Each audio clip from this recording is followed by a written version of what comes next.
Okay, YouTube is live now.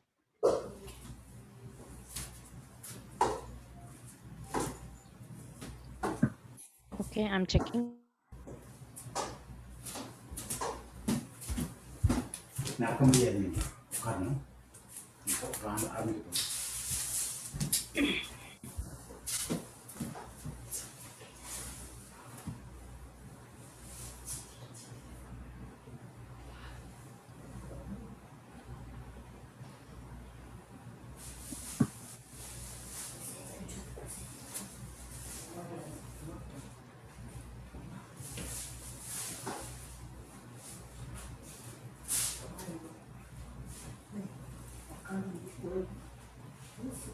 Okay.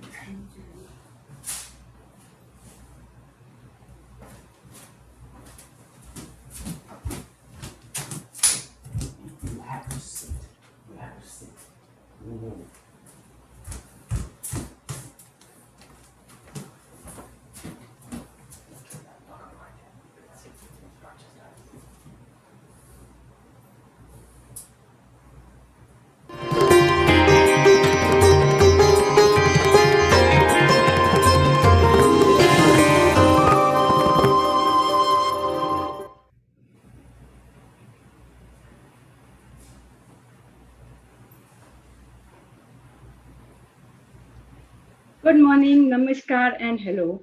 I'm Anupama Poddar, your MC and host for this session of the Great India Festival's Maha Bharat Utsav.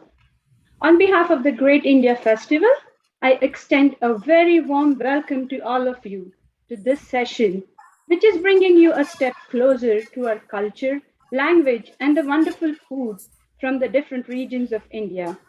The Great India Festival brings to you a wide range of programs, workshops, panel discussions to promote multicultural understanding, appreciation, harmony, and peace, and enhance intercultural connectivity in Canada. The festival offers a platform for artists to showcase the art, tradition, and heritage in its splendor through dance, music, cuisine, and many more activities. The Great India Festival has stepped up to the challenge posed during the pandemic and conducted virtual events to keep the torch glowing of showcasing Indian culture and heritage to the national capital region and beyond. This year, the Great India Festival is celebrating its 10th anniversary with a 5-day program, Maha Bharat Utsav, a showcase of cultural extravagance and grandeur. Today is day 5 of this celebration that started on Thursday, August 5th. I am sure you have enjoyed every performance in the past 3 days. The beautiful dances, singing, music that took you on a journey to the north, the east, and the west of India. Today we will embark on a journey to the south to the performances lined up for you. Dearly miss the physical event that brings us all together, and we look forward to it year after year.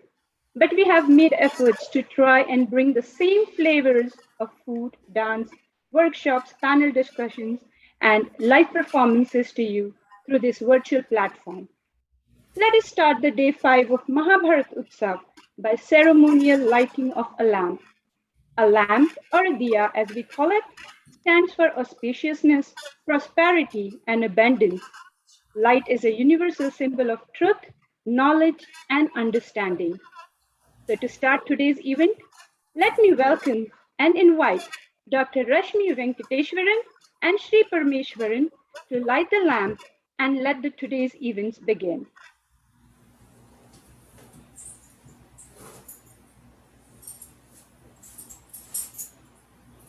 Namaskaram. Namaskaram. Good morning et bienvenue à tout le monde. On behalf of my husband, Sri Hari Parameshwaran, and myself, I hope that you all have a wonderful day.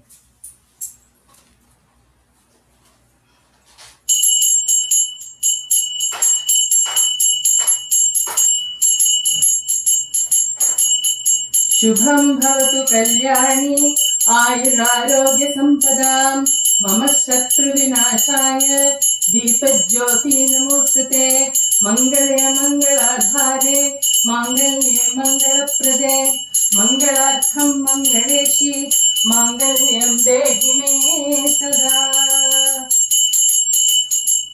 Loka Samasta Sukhino Bhavantu Loka Samasta Sukhino Bhavantu Loka Samasta Sukhino Bhavantu.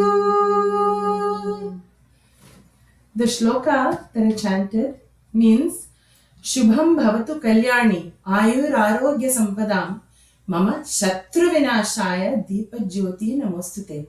I pray to the lamp, to the divine Jyoti, the divine flame, to give all auspiciousness, to give all happiness, and to remove all obstacles and destroy our enemies, the greatest enemy of which is ignorance. Mangale Mangaladhare Mangalye Mangalaprade Mangalartham Mangaleshi Mangalyam Dehi Me Sada. O Goddess, please let there be auspiciousness and goodness throughout the world. You who are the bearer of auspiciousness, you who are auspiciousness personified, please give me and bless me with that auspiciousness. Loka samastha sukhino bhavantu. May all beings in the world be at peace and be happy. Namaskar. Namaskar.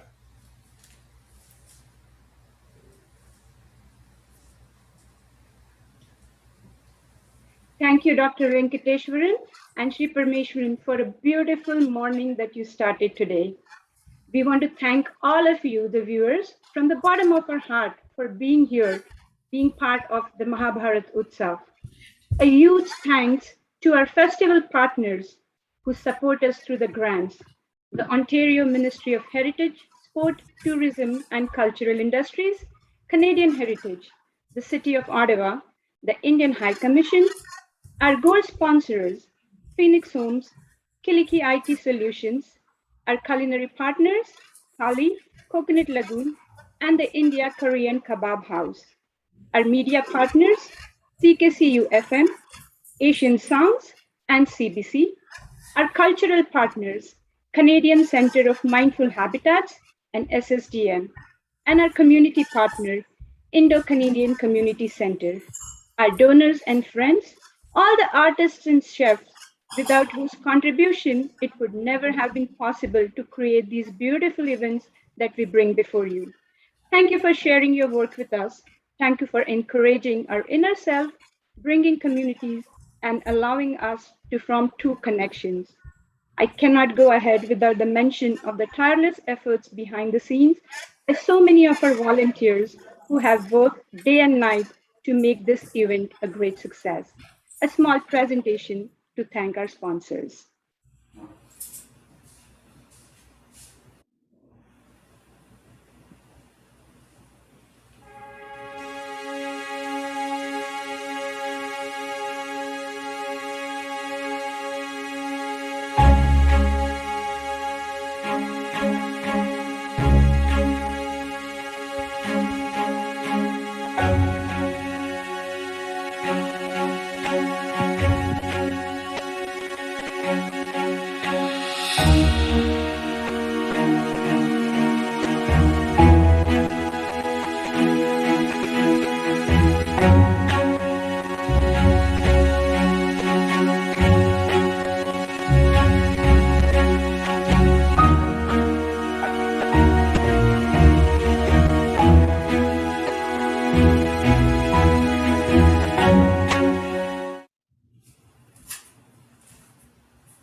Okay, now, so it's time to sit back, relax, and enjoy the events of today's morning. This morning, we have Feast for Your Senses, a feast for your ears with beautiful classical music and mainstream songs, a double feast for your eyes with live session of art of painting to music, where you could also possibly invoke your sense of touch, a workshop about Benarasi Gulabi Meenakari work, a feast for your palate, 2 cooking sessions with well-known and well-loved chefs from Ottawa. So let's start the day by invoking the Shanthi mantra, recited by our very own Aruvita Aggarwal. Aruvita Aggarwal is a founder of Indian Rhythm, an online platform for children to learn to sing and explore cultural values. She has completed her musical training from Gandharva Mahavidyalaya, Delhi. She works as a social worker at the Ottawa Hospital in the area of mental health and well-being. She is passionate about bringing vibrancy to Indian culture at global platforms and volunteers at various community events. She is currently our festival ambassador for the Great India Festival. Aruvita will be invoking the Shanti mantra, also known as the peace mantra. The Shanti mantra calms the mind of the reciter and the environment around her. Let's listen to this peaceful Shanti mantra.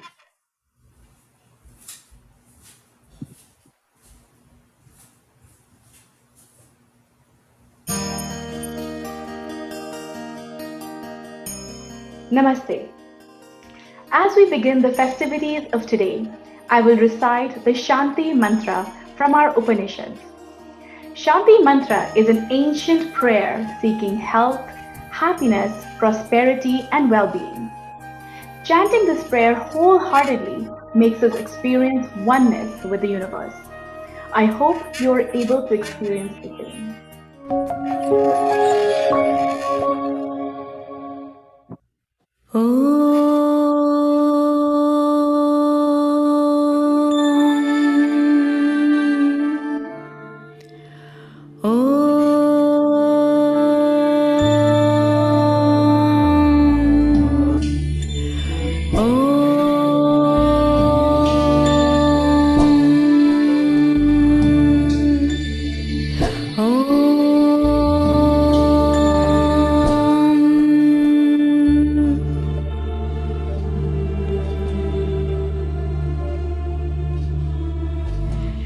सर्वेषां स्वस्तिर्भवतु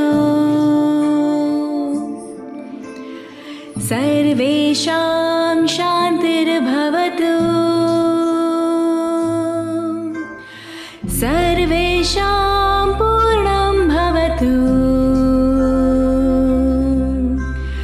सर्वेषां मङ्गलं भवतु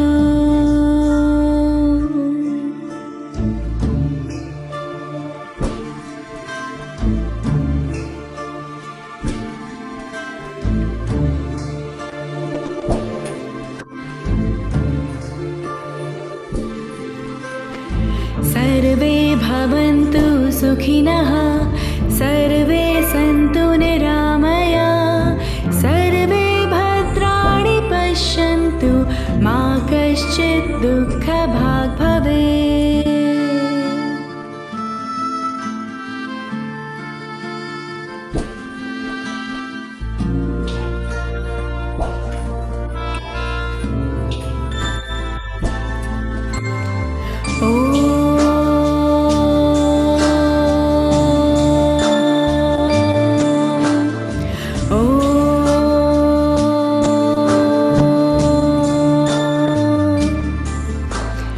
सर्वेषां स्वस्तिर्भवतु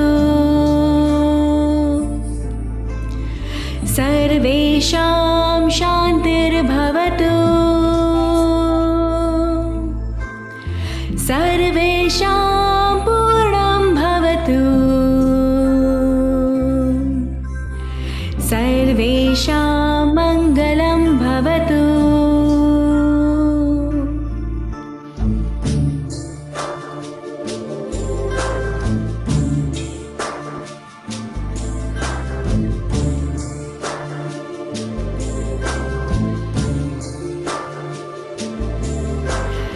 सर्वे भवन्तु सुखिनः सर्वे सन्तु निरामया सर्वे भद्राणि पश्यन्तु मा कश्चित् दुःखभाग् भवेत्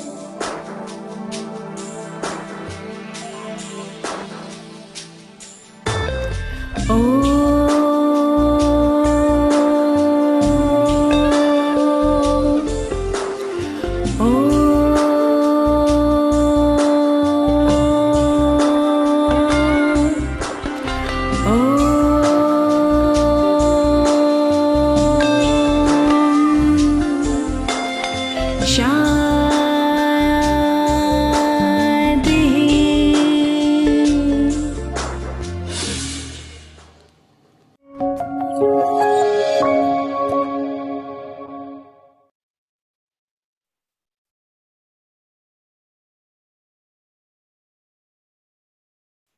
Thank you, Aruvita. That was calming indeed. Shanti mantra bringing Shanti, peace, harmony, and balance. Moving forward to our next program, the next performance, Art of Painting to Music. Music and art, particularly painting, has close relationships. Painting to music allows us to interpret and process sensory information. The music genre you listen to while painting will affect your subconscious mind, resulting in different types of paintings. Today, we are going to witness and experience a unique synergy between abstract art and Carnatic music. It is said that Carnatic music can inspire creative and unique forms of art. This aesthetic, called as rasa, which inspires emotions and feelings in an artist which cannot be expressed verbally. Today we have Dr. Rashmi Venkateshwaran, who will be singing Carnatic vocal. Dr. Rashmi Venkateshwaran began learning Carnatic music at the age of 12 in India. After intensive training under the great masters like Sri D.K. Jayaraman, Sri T.K. Govindrao, Sri T.R. Subramaniam, and Srimati D.K. Pattamal, she has performed across USA, Canada, and India, giving concerts and workshops, including a 6-hour concert in Rajapalayam. Dr. Rashmi has completed her PhD in physical chemistry and teaches in the University of Ottawa. She will be singing Carnatic vocal, a classical form of music that originates from south of India. Lyrics in Carnatic music are largely devotional. And along with her, we have Shri Shirish Kathare joining us from India. He's a well-known visual artist, musician, and an assistant professor in graphic design at the MIT Institute of Design in Pune. He has a passion for both art and music. He has been painting live with when legendary musicians like Pandit Hariprasad Chaurasia, Pandit Shivkumar Sharma, Begum Parveen Sultana, and Malinitai Razulkar were performing live. Spontaneous overflow of visual expression evolves his work of art. Whatever the mood of the musician, he tries to interpret through his colors on the canvas. Please enjoy this transformation, and if you like it, experience it for yourself. I present before you Sri Shirish Kathare with his empty canvas awaiting an outburst of expression, and invite Dr. Rashmi Venkateshwaran, who will be saying the Nadopasana to introduce her music before she starts the performance.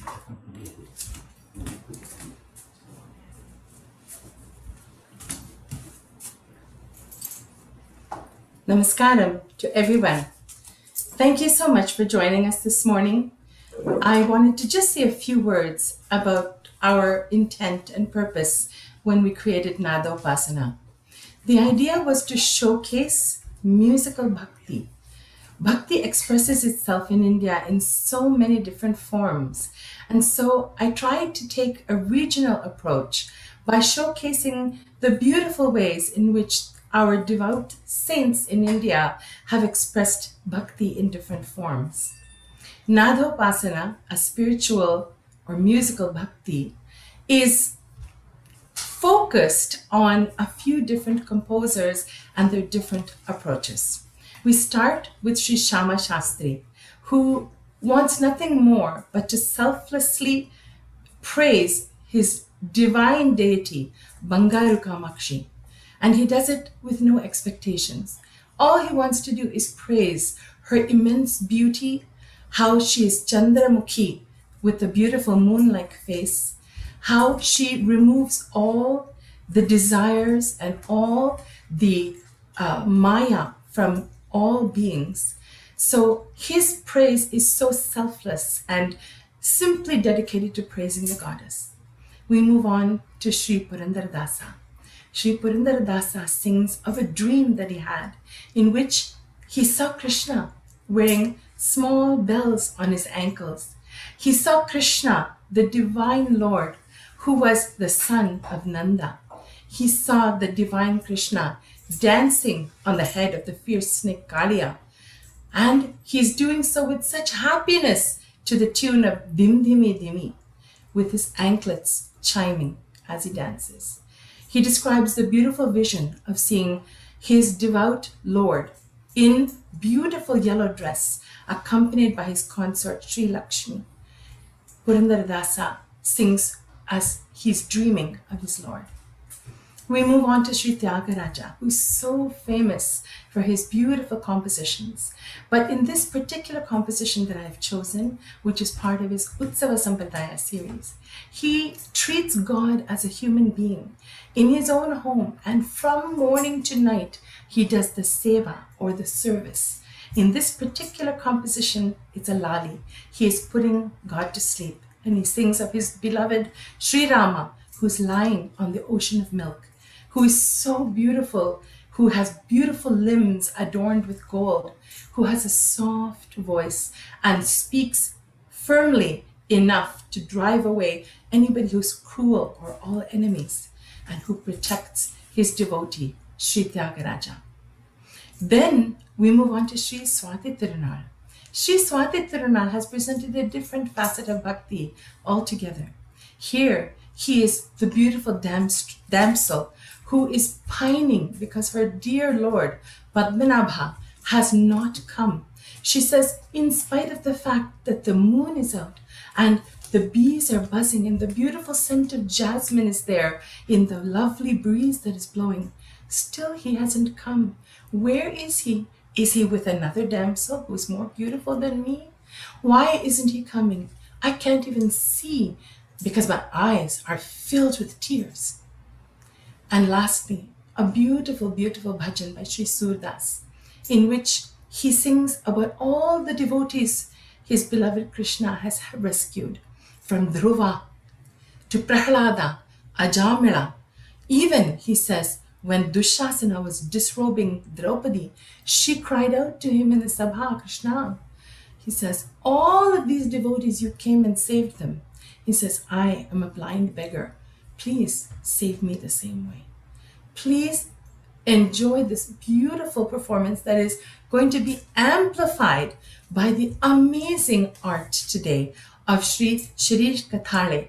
I cannot tell you how excited and how truly blessed I feel to have such an immensely talented artist portraying the music as he feels it. Please sit back, and I hope you enjoy painting and music.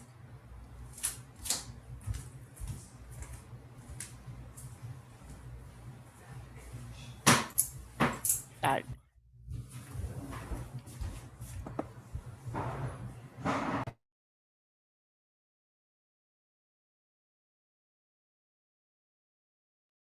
Hello, everybody. Good morning.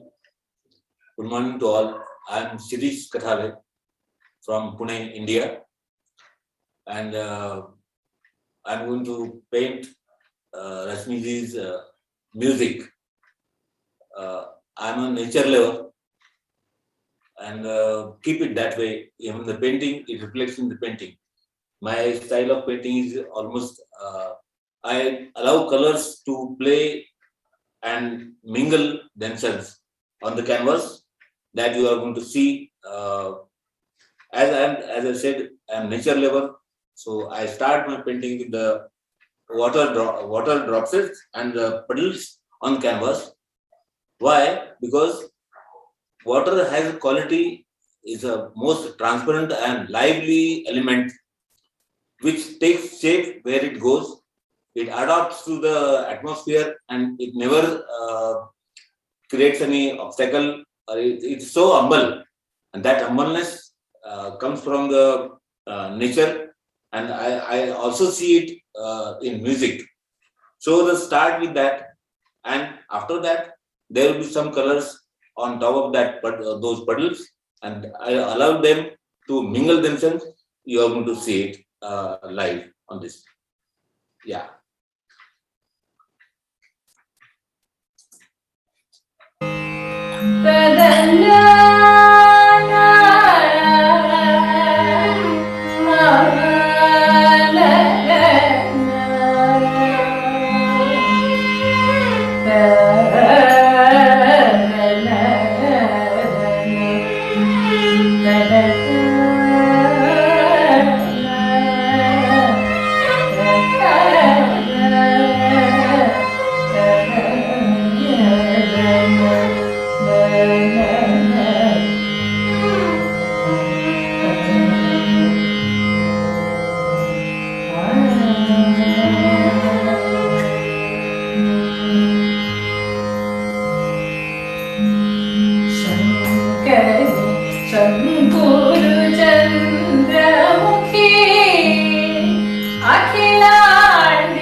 Gulabi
I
Cannot start your video. Host has stopped it. Shooting पण थांबव का?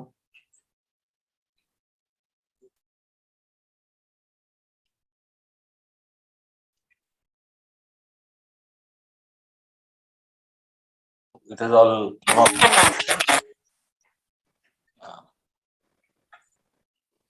so you must have seen the colors flowing, they're interacting and mingling. I hardly did any interference. It was all about themselves to come up. So I just allowed them to come up, and they are like this. Thank you. Thank you for the opportunity. Thank you, the Great India Art Festival, Great India Festival. Thank you so much.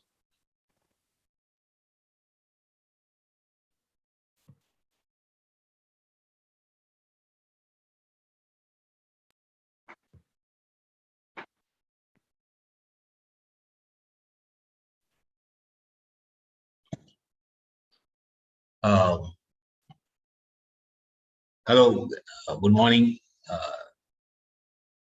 Thank you very much. I hope you all have enjoyed the translation of music into painting. What you see here is a translated form of music into visuals. And thanks to Rashmi ji and all from Great India Festival for this opportunity. I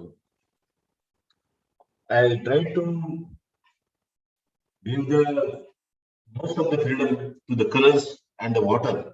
As I earlier said, there's a natural element in water to take any shape and to adapt to any color.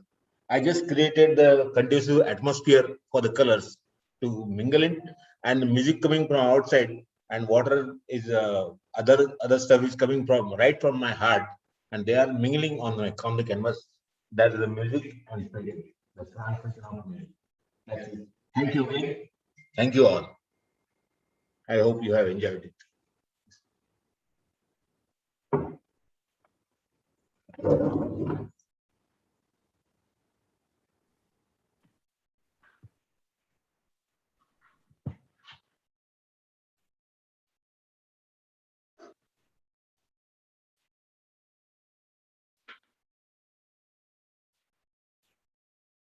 Wow.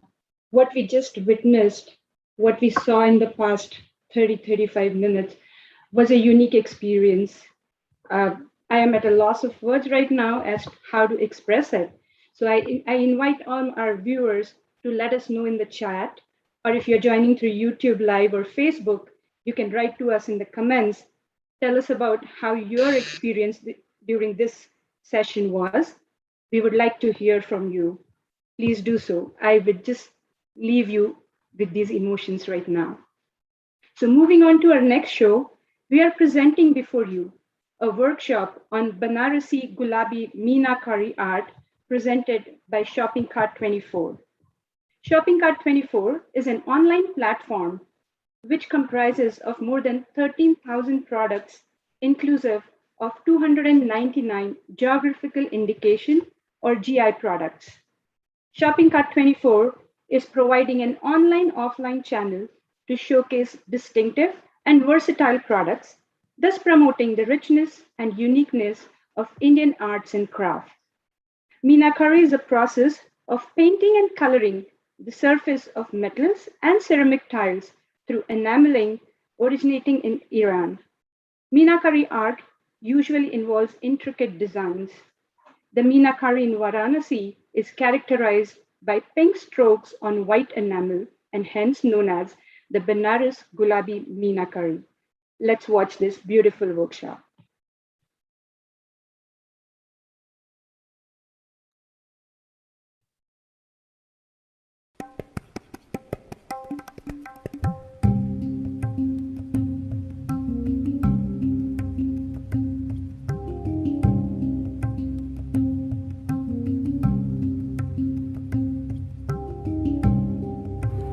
Meenakari, an unique and incredible art form of India.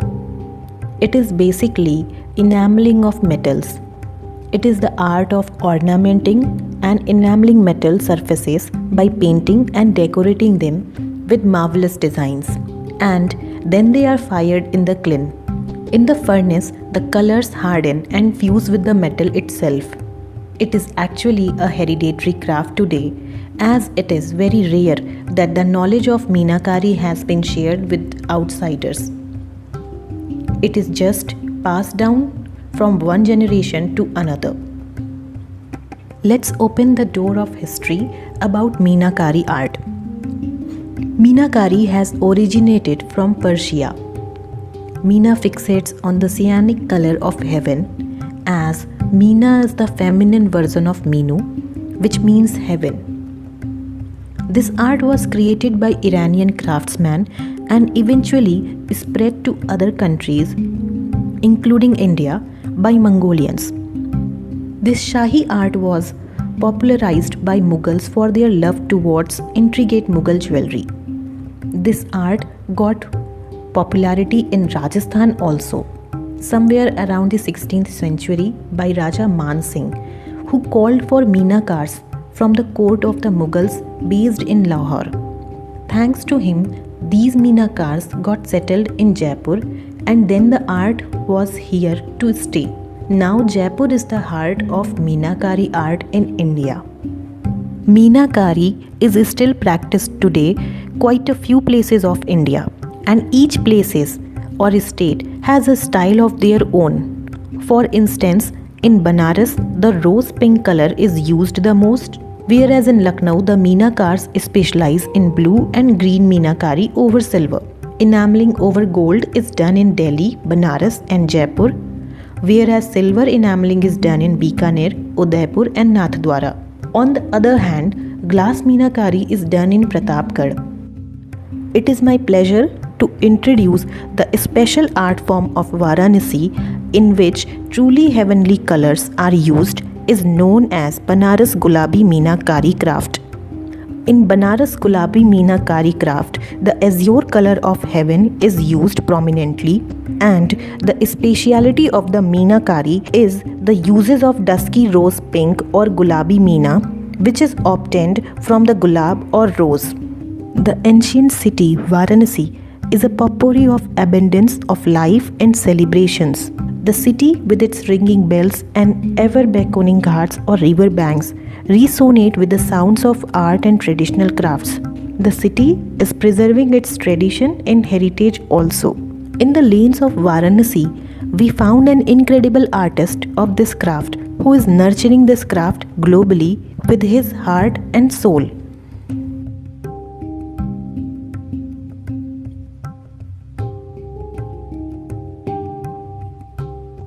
In the video, we can see the passion and dedication of the artist towards this craft.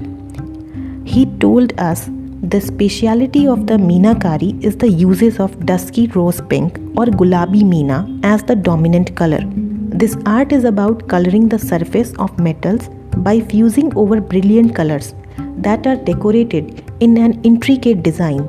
This art was brought to Varanasi by the Persian enamelist early 17th century during the Mughal era.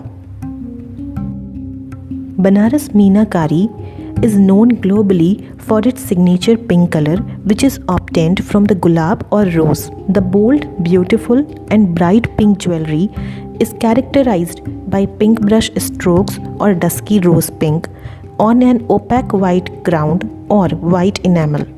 A piece of art may take 1 month to 6 months for its completion, depending upon its complexity.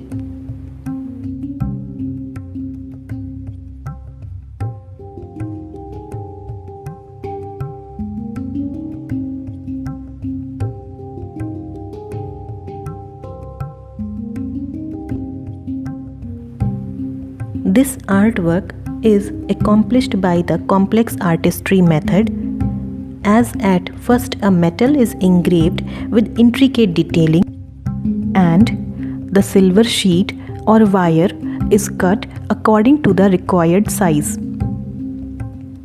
The molding and casting is done by melting silver waste to make an impression tool for the desired design. In the video, our artist is trying to make a pendant for an upcoming Raksha Bandhan season. Then the sheet or wire is placed between the metal, mold and impression tool to get a desired shape by hammering, and then the embossed sheet is exposed to the heat to make it soft. Again, the reheated sheet is hammered to get a better shape. In the video, the artist placed the silver pieces according to the required design.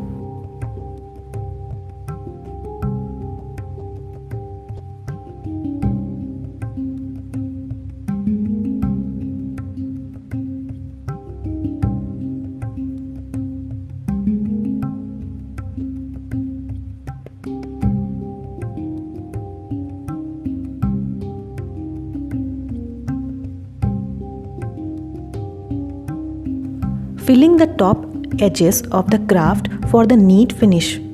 Then the pendant are attached by making a small hole on the body.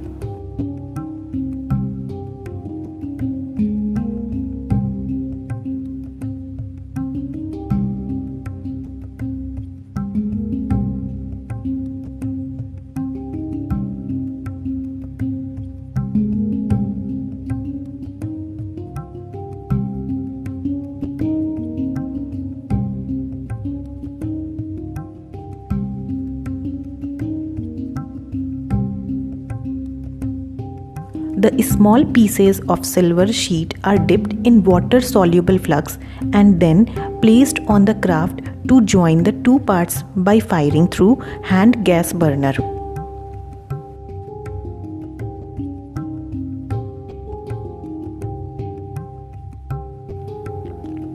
Using metal sheet cutter, the unwanted area is removed and the two parts of the desired pendant are fused together by binding a preheated thin silver wire. The enamel for the craft is done by powdering the glass, which is available in the local market of Varanasi, using mortar and pestle.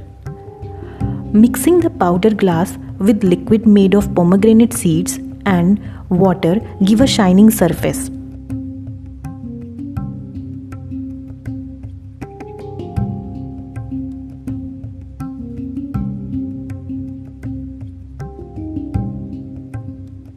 It is important to confirm that the hardest color is used first and fired.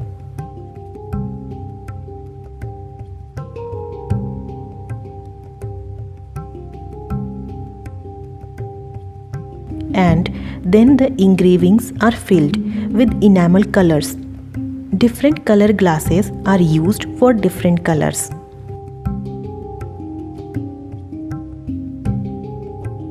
Then the Meenakari, means one who does coloring, starts decorating the craft by applying attractive colors.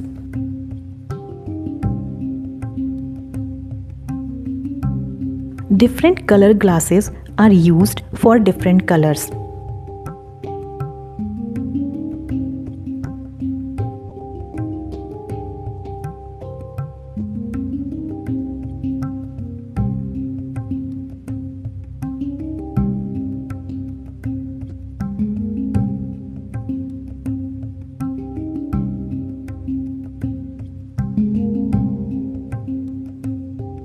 The enameled craft is heated in the furnace where the colors fuse and harden to become one with the surface for long-lasting glossy surface. The heat of the furnace is set between 750 degrees centigrade to 850 degrees centigrade.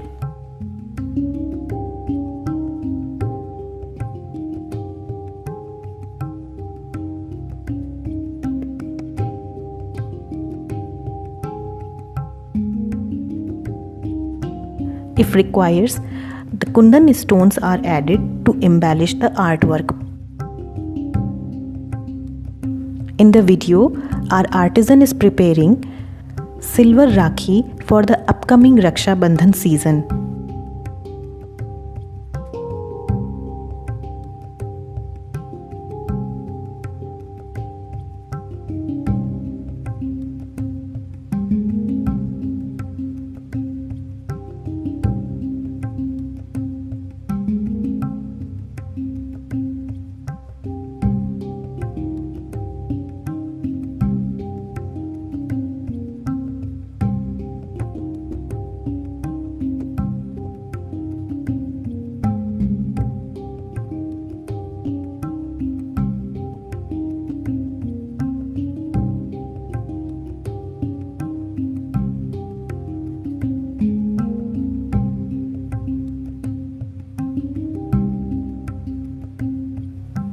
The incredible Banaras Gulabi Meenakari craft is certified by Geographical Indication Tag in 2015.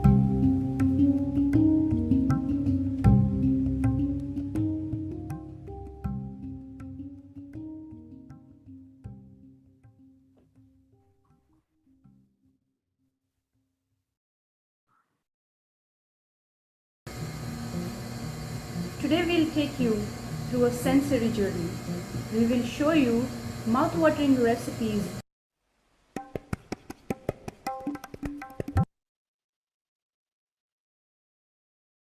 Thank you, Shopping Cart 24. This was a beautiful presentation of the Meenakari work.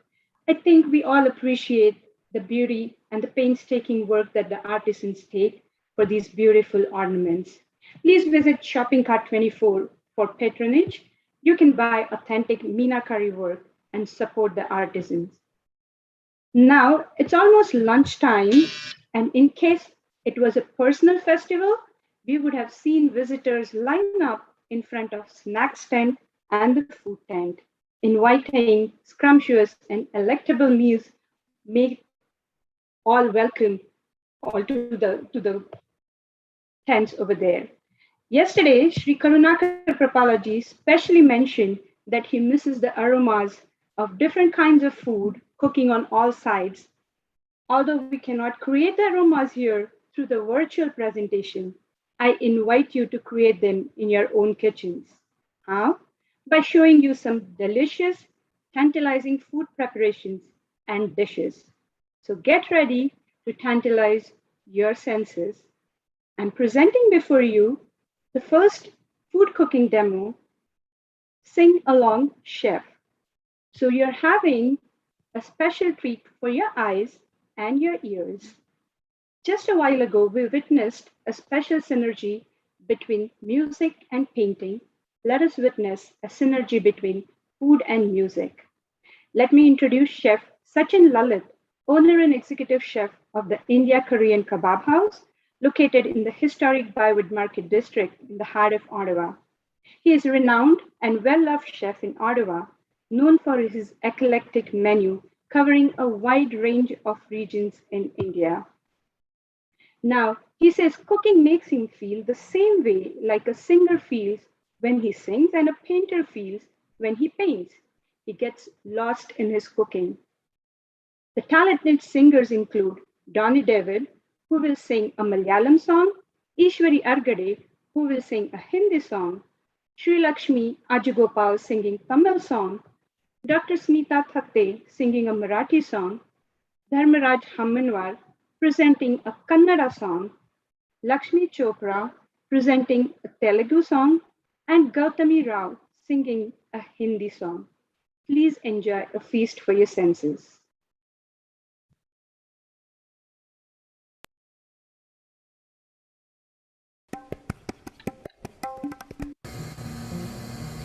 Today we'll take you through a sensory journey. We will show you mouth-watering recipes and authentic recipes from 3 different parts of India.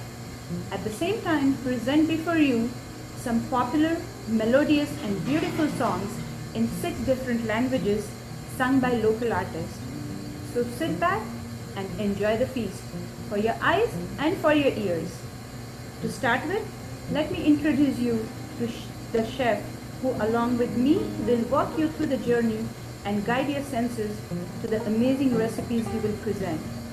A very warm welcome to Chef Sachin Lalit, owner and executive chef of India Korean Kebab House located at the Byward Market in Ottawa. Chef Sachin is no stranger to the Great India Festival. He has been a part of the festival for several years. He has been doing cooking demos and serving lunch and dinner for the patrons visiting the festival. I am sure many of you have already tasted his finger-licking recipes. So we are honored today that he is once again taking us through a sensory journey with some of his authentic recipes. So Chef, today we are here talking about the culture, tradition, the food of India. So what comes to your mind when you're talking about all these things as India as a whole? See, India is one of the oldest living countries in the world. The Varanasi, the oldest surviving city of the world. Saying that, people from all over the world, when it was a rush towards India, when India was a golden sparrow or whatever, everybody was looking for India, even Vasco da Gama and all the other sailors, the other adventurers, they all were looking for India. Why? Because India was such a rich culture, such a rich food was there. And then the meat came to India, most of them were vegetarians. When Ayurveda came out in India, most of the people became vegetarians from the Jainism. So the religion kind of dominated the foods of India. With the Muslim population, the meat is very prominent, but they don't eat pork. But pork is eaten widely in India. It's not something. The game birds, especially in Bihar or if you go to mountains, there are a lot of game meats they eat. There are a lot of vegetables which people have no idea how to eat. In India, they still eat it. Right. So the culture, the language, yes, but language also comes from the religion, food, worship. And India has all different kinds of religion. India is home to 3 largest religions in the world, and you name a religion of this world, India has it. So people, when they came to India, migrated to India, especially from either from Iraq, Iran, which is nowadays Iraq, Iran. We call it Persians, the Babas of the Mumbai, when those Zoroastrians came, then the Jewish people came to India, then the Polish people, when the Polish invasion happened, they came, they brought their food. And India, the good thing about India is they always welcome you and let you speak your own language, let you do your own things. You don't have to go to India to immigrate and say, oh no, you have to learn Hindi or any other language. You can speak your own language if you want. I think that is what has made India such a unique country and culturally diverse and so profound in everything, bounty of everything that you have there.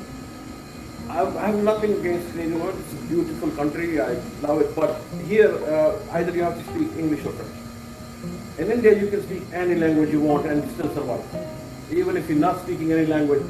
India is home for most religions in the world, but India is also home for the biggest atheists in this world.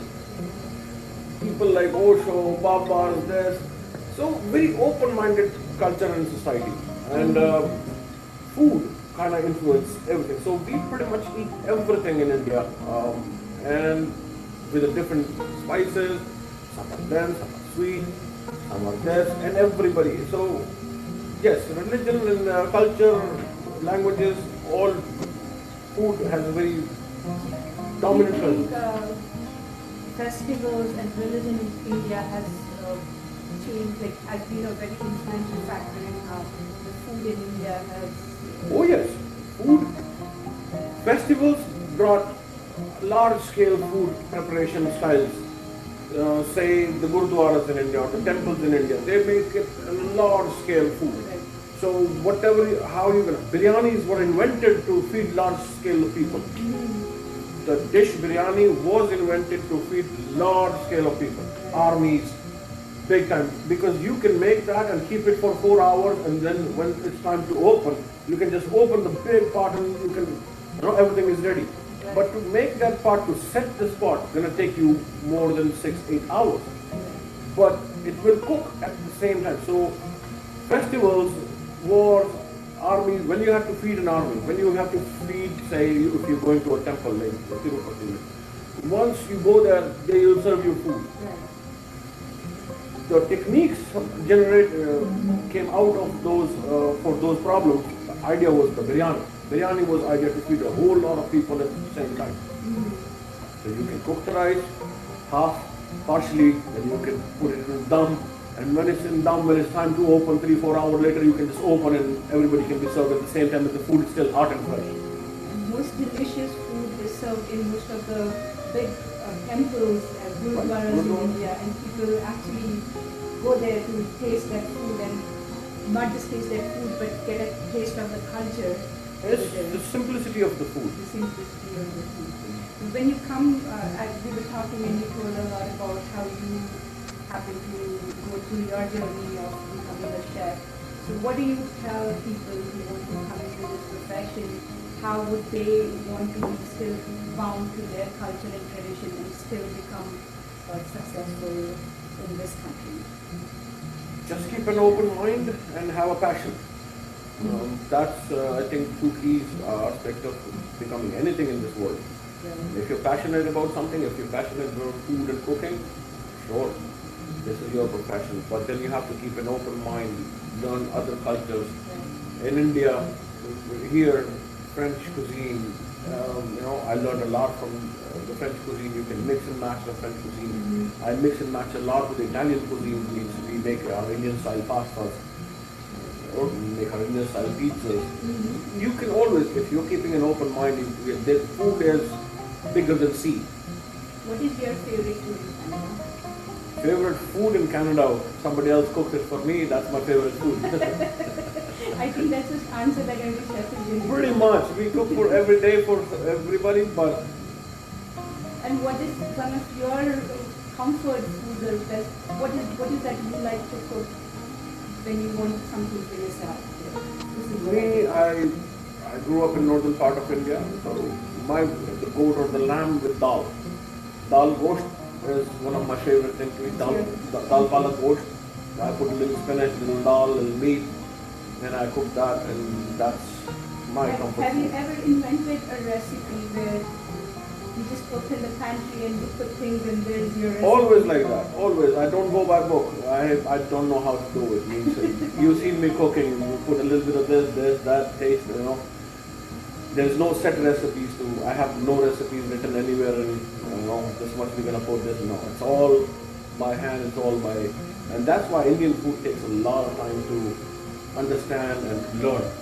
Because there's no fast rules. Right. It's not baking that you put this in the oven for this much temperature and it's gonna be done. And Indian food doesn't work like that. What would you say is like unique thing about India in terms of food? Like it's diverse, it's different, spices. It's flavorful. It's so complex at the same time because the sauces we make.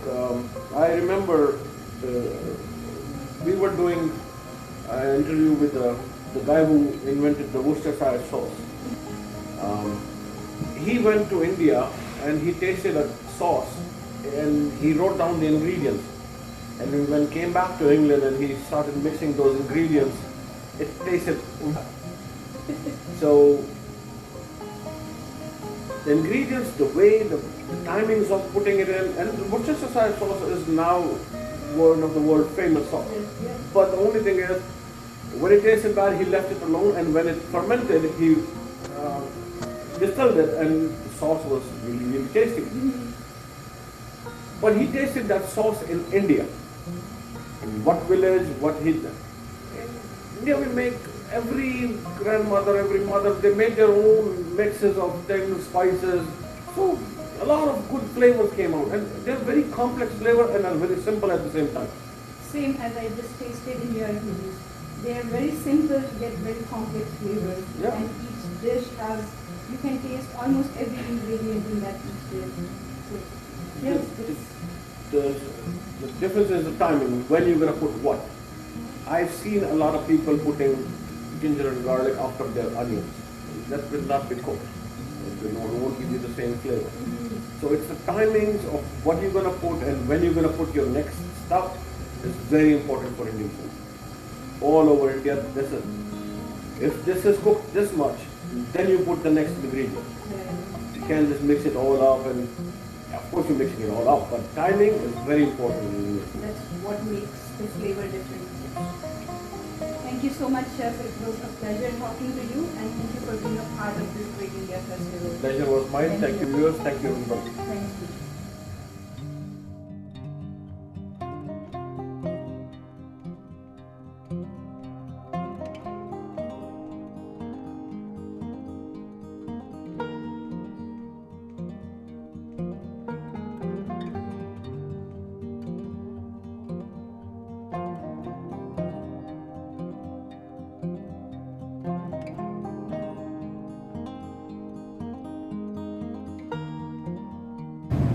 So here we are with Chef Sachin in his own restaurant kitchen here at the India Korean Kebab House. Welcome, Chef.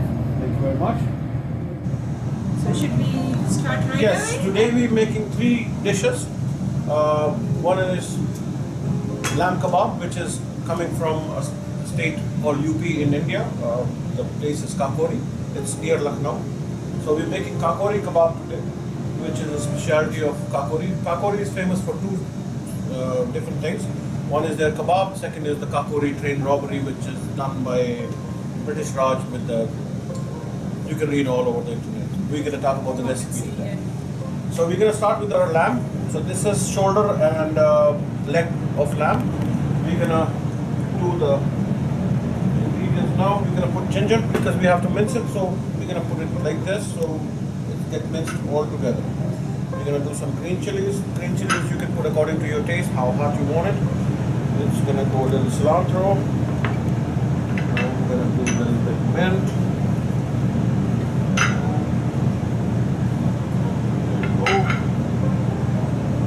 And we're going to mince this first. We're going to put some dry masalas. So we're going to do salt. A little bit of just for the color, the red chili. This is whole coriander. And we're going to mince this now.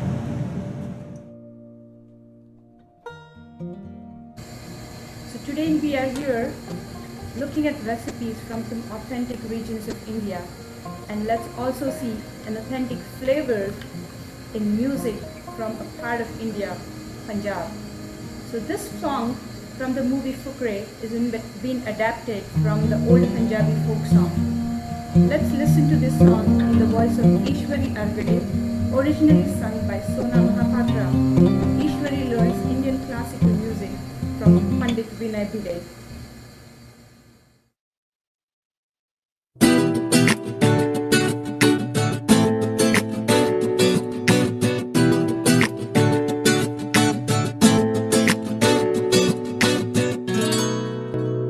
गली में मारे फेरे हंस आने को मेरे गली में मारे फेरे पास आने को मेरे कभी परखता नैन मेरे तू कभी परखता तो कभी परखता नैन मेरे तू कभी परखता तो अंबर सरिया मुंडे आवे कचिया कलिया ना तोड़ अंबर सरिया मुंडे आवे कचिया कलिया ना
आती रोज लगाती काजल सुरमा लाली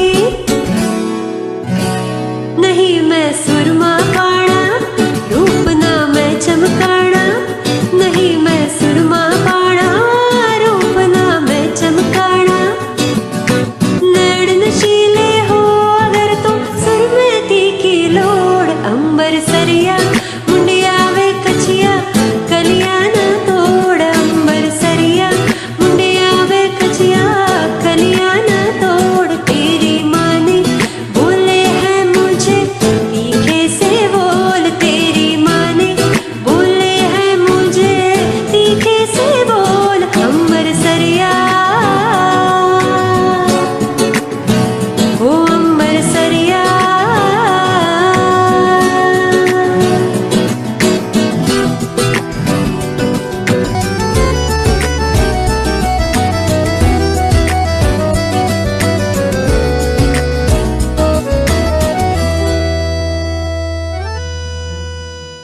Chana dal to this. We boiled this before and make sure there's no water in it. And then we're gonna mix the boiled chana dal, a little bit of peppers. This is optional if you wanna. Most of the people do. Some people don't like the green peppers, but it gives you a good flavor. We already had this, and then the spice mix. This is coriander, ginger powder, garlic powder, dried. So these are dry spices. What we make it our own dry spices. That's something. And is this a unique spice blend for the Kanpur? Yes. Yes. The mostly the dominant flavor in this is the choti ilaichi, which is green cardamom, and javitri, which is mace, flour, not the whole javitri. So just javitri, the mace flour. These are the two dominant spice flavors in that salad. Is that the dal that gives it the soft? Yeah, the softness and the taste. Also as a binding. Yeah, binding. We're gonna add a little bit of egg. So there we go. Add a little bit of egg, and at the end, little bit of garam masala. Otherwise, it will blacken the thing if you put it earlier. So once this kebab is all mixed, So when you say something is a kebab, what does it essentially is? kebab generally means something which is boneless. Okay. So, but it has changed its meaning in different regions to different things. But basically, kebab means whatever boneless meat is. Yeah, it's kebab. And it changes from different places in India? Yeah, some say a kebab should only be grilled, but then there are fried kebabs. I think that's the flavor of India, right? Yeah. Different places. Different give it places. the same as the beauty of Indian food. They make another kebab with dal too, which is also from UP, Agra. But they mince everything all together, and then that kebab is fried. But this we're gonna grill in tandoor.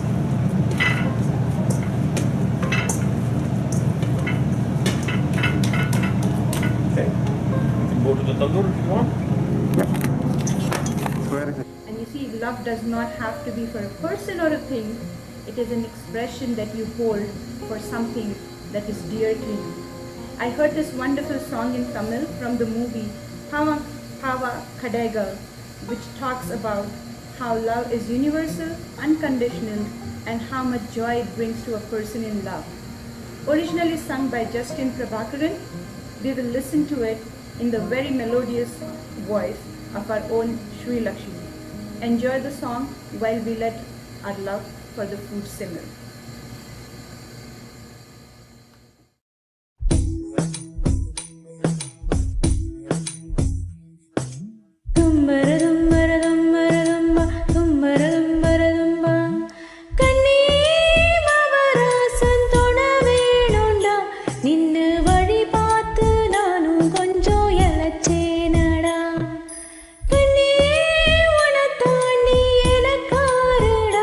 சின்ன முகம் பா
ಉನಸುತ್ತಿವಾರೆ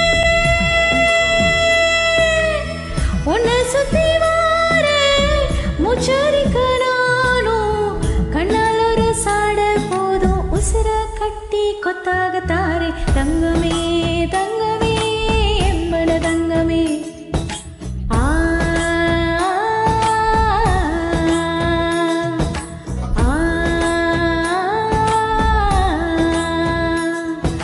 ತಂಗಮೇ ತಂಗಮೇ ಎಂಬಳ ತಂಗಮೇ.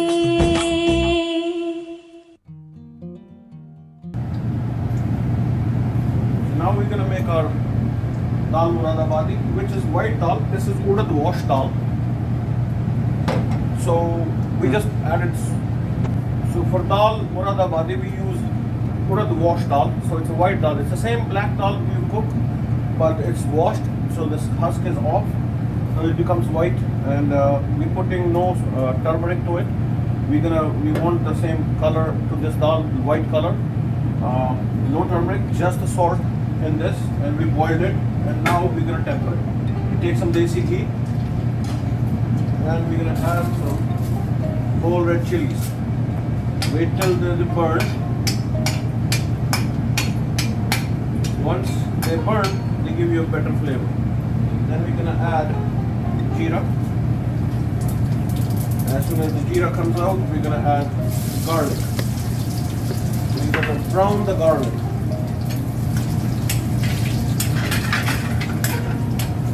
This is only a specialty of this part of the. Yes, but nowhere else you can find the white dal with the whole flavor in it. I have not seen a white dal before. No, because this is not. Now we put the chopped gingers, so we're gonna saute them together until they are golden brown.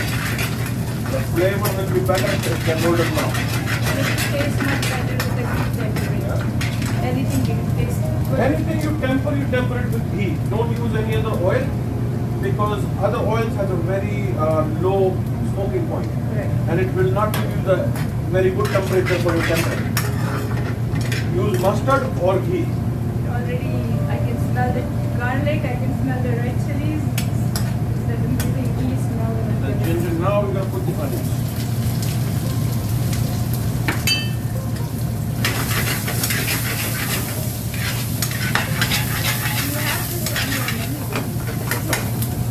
And I have seen that your menu is a blend of different. Yes, we are regions of selecting India. Indian cuisine. We wanted to pick dishes from different parts of India. We're not just North Indian food. That's why I see your Meenakari and I see your Kathmandu sabzi. And I Kathal is a lot, eaten a lot in India. It's vegetarian people's meat. It tastes exactly like meat. Absolutely. And yes, I have tasted it and it does taste amazing. So we're gonna let our onion cook a little. By the time we're gonna go check our kebabs. So we're just gonna tilt them a little. So you see it. You can see the color. The color you can is see coming. that Yeah. charcoal spots coming on it. It's beautiful. It's another 2 to 3 minutes. They will be ready. Yeah, good. One thing you have to remember while you're cooking this dal, no coloring like the turmeric or your degi mirch, which has a very good flavor, and pretty much every dal we temper it with degi mirch. But in this recipe, we are not using any kind of no red color, no yellow. And when I say color, I'm talking about actual turmeric or the chili powder. So we're not using any chili powder, we're not using any turmeric. At this end, when your onions start to brown a little, we're going to add our green chilies.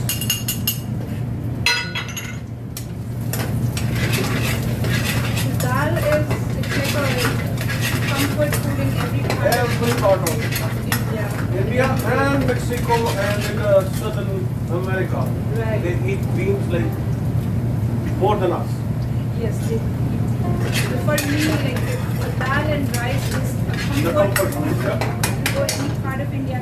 So this is beautiful song sung by Dr. Smita Bhatte that we will listen to now.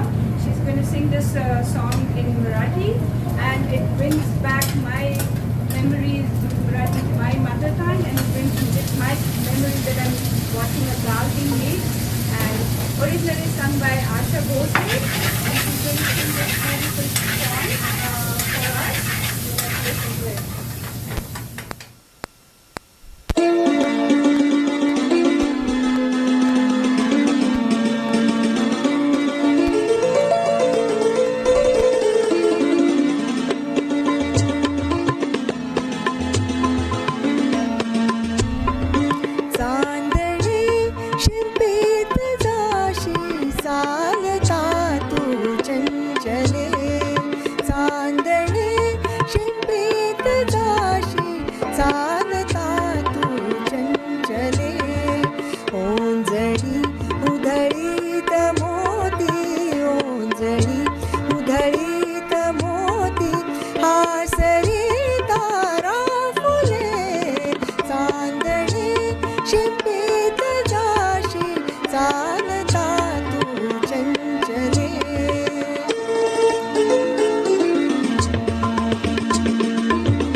tomatoes, and then we're going to let it cook for a while, just so the tomato loses its water and everything kind of blends in.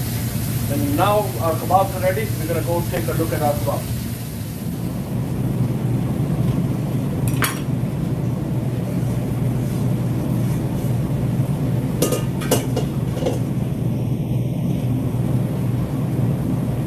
Spray this with a little bit of lemon juice. So there is a beautiful song which actually talks about a lot of food.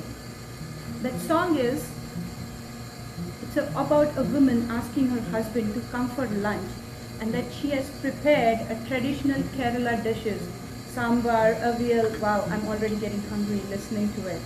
So listen to this song in Malayalam originally sung by L.R. Ishwari, presented to you in the voice of Donny David.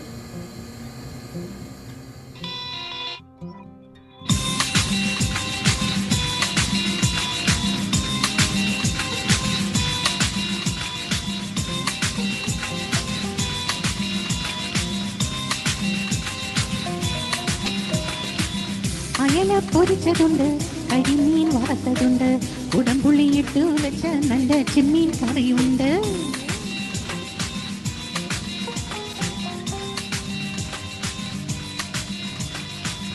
അയല പൊരിച്ചതുണ്ട്, കരിമീൻ വറുത്തതുണ്ട്, കുടംപുളിയിട്ട് വെച്ച നല്ല ചെമ്മീൻ കറിയുണ്ട്. തുമ്പപ്പൂ നിറമുള്ള ചെറുമണി ചോറുണ്ട്, തുമ്പപ്പൂ നിറമുള്ള ചെറുമണി ചോറുണ്ട്. ഉപ്പിലിട്ട മാങ്ങയുണ്ട്, ഉണ്ണാൻ വാ മച്ചുനനെ, ഉപ്പിലിട്ട മാങ്ങയുണ്ട്, ഉണ്ണാൻ വാ മച്ചുനനെ. അയല പൊരിച്ചതുണ്ട്, കരിമീൻ വറുത്തതുണ്ട്, കുടംപുളിയിട്ട് വെച്ച നല്ല ചെമ്മീൻ കറിയുണ്ട്.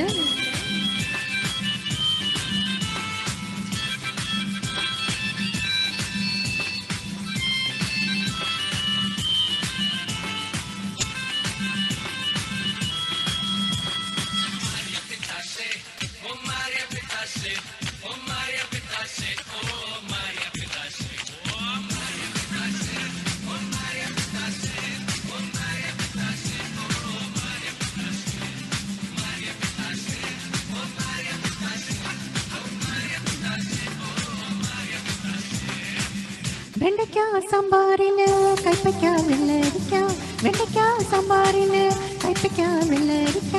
മണത്താൽ കൊതി പെരുകാൻ വെമ്പൊടിക്ക് പെരുങ്കായം, മണത്താൽ കൊതി പെരുകാൻ വെമ്പൊടിക്ക് പെരുങ്കായം. അവിയൽ പടവലങ്ങ മൂക്കാട്ട മുരിങ്ങയ്ക്ക, അവിയൽ പടവലങ്ങ മൂക്കാട്ട മുരിങ്ങയ്ക്ക. ഉച്ചകാലമായി ഉണ്ണാൻ വാ മച്ചുനനെ, ഉച്ചകാലമായി ഉണ്ണാൻ വാ മച്ചുനനെ. അയല പൊരിച്ചതുണ്ട്, കരിമീൻ വറുത്തതുണ്ട്, കുടംപുളിയിട്ട് വെച്ച നല്ല ചെമ്മീൻ കറിയുണ്ട്.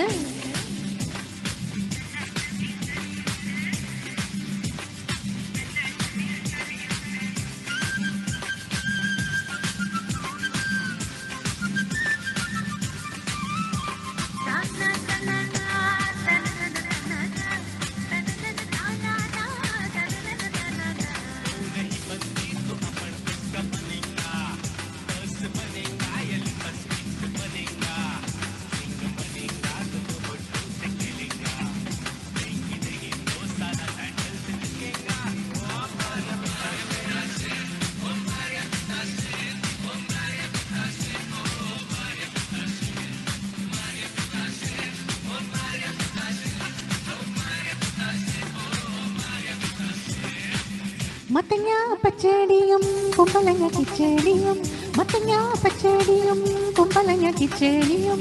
ഓർമ്മയിൽ രുചി വളർത്തും മാമ്പഴ പുളിശ്ശേരി, ഓർമ്മയിൽ രുചി വളർത്തും മാമ്പഴ പുളിശ്ശേരി. കുടിക്കാൻ ചുക്ക് വെള്ളം ചടഞ്ഞിരിക്കാൻ പുൽപ്പായ, കുടിക്കാൻ ചുക്ക് വെള്ളം ചടഞ്ഞിരിക്കാൻ പുൽപ്പായ. ഉച്ച തിരിഞ്ഞല്ലോ ഉണ്ണാൻ വാ മച്ചുനനെ, ഉച്ച തിരിഞ്ഞല്ലോ ഉണ്ണാൻ വാ മച്ചുനനെ. അയല പൊരിച്ചതുണ്ട്, കരിമീൻ വറുത്തതുണ്ട്, കുടംപുളിയിട്ട് വെച്ച നല്ല ചെമ്മീൻ കറിയുണ്ട്. തുമ്പപ്പൂ നിറമുള്ള ചെറുമണി ചോറുണ്ട്, തുമ്പപ്പൂ നിറമുള്ള ചെറുമണി ചോറുണ്ട്. ഉപ്പിലിട്ട മാങ്ങയുണ്ട്, ഉണ്ണാൻ വാ മച്ചുനനെ, ഉപ്പിലിട്ട മാങ്ങയുണ്ട്, ഉണ്ണാൻ വാ മച്ചുനനെ. അയല പൊരിച്ചതുണ്ട്, കരിമീൻ വറുത്തതുണ്ട്, കുടംപുളിയിട്ട് വെച്ച നല്ല ചെമ്മീൻ കറിയുണ്ട്. തനനന താനനന തനന താനനന.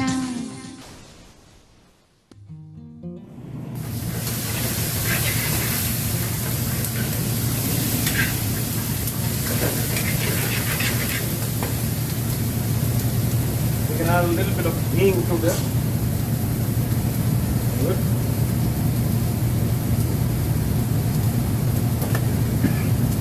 Just a pinch of hing. And our tadka is almost ready. And we're going to add this to our top.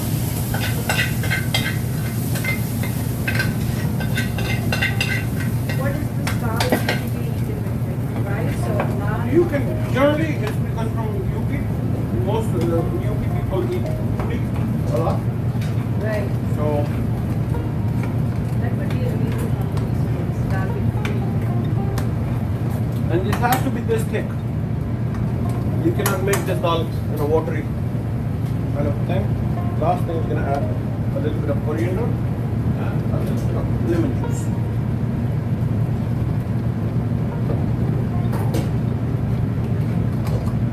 And your dal is ready. What makes this dal unique? Well, this is unique on its own, but what makes dal unique is the way it's served. And what we're gonna do is we're gonna make it into a dum. Dum is going to be with the long and charcoal, so it's gonna have a charcoal flavor.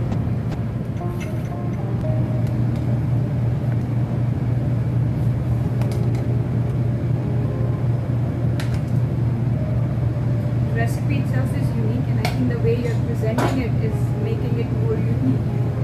This is like this, and this is dum cook was originated in Lucknow. It's a UP thing.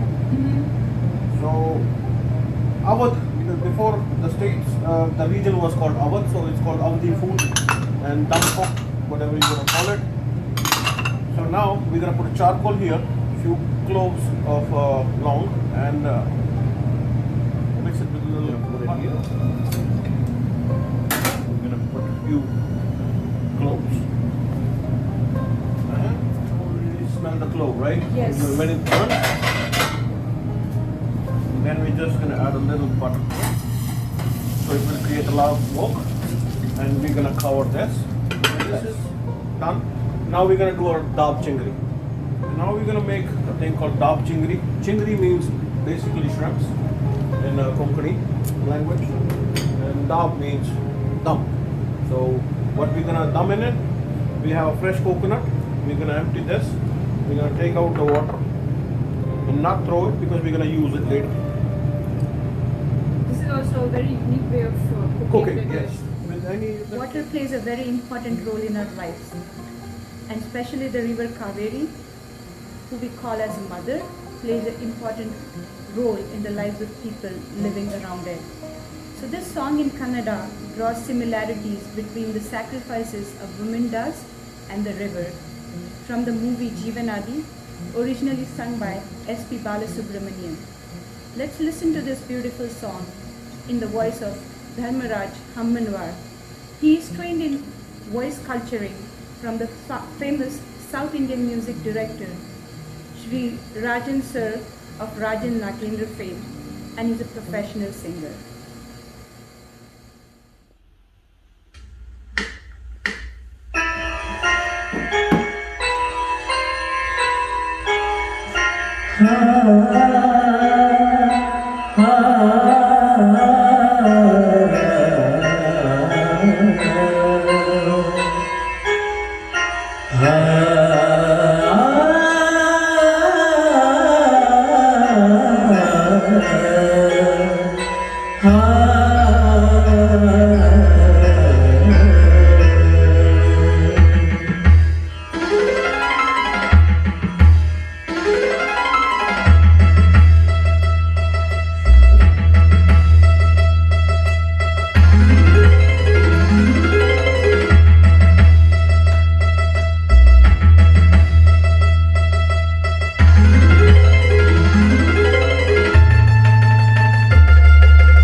ಕನ್ನಡನಾಡಿನ ಜೀವನದಿ Kaveri ತುಂಬೋ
Kokum is very unique to that part of India, so it's not readily available. You can use tamarind. I'm using vinegar just to give a sourness. Kokum is available dried or wet? Yes, kokum is available.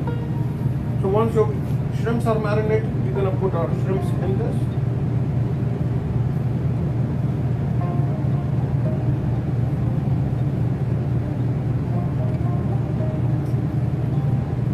and then we're gonna fill it up with the water. The same coconut water with it. And then we're just gonna seal this back.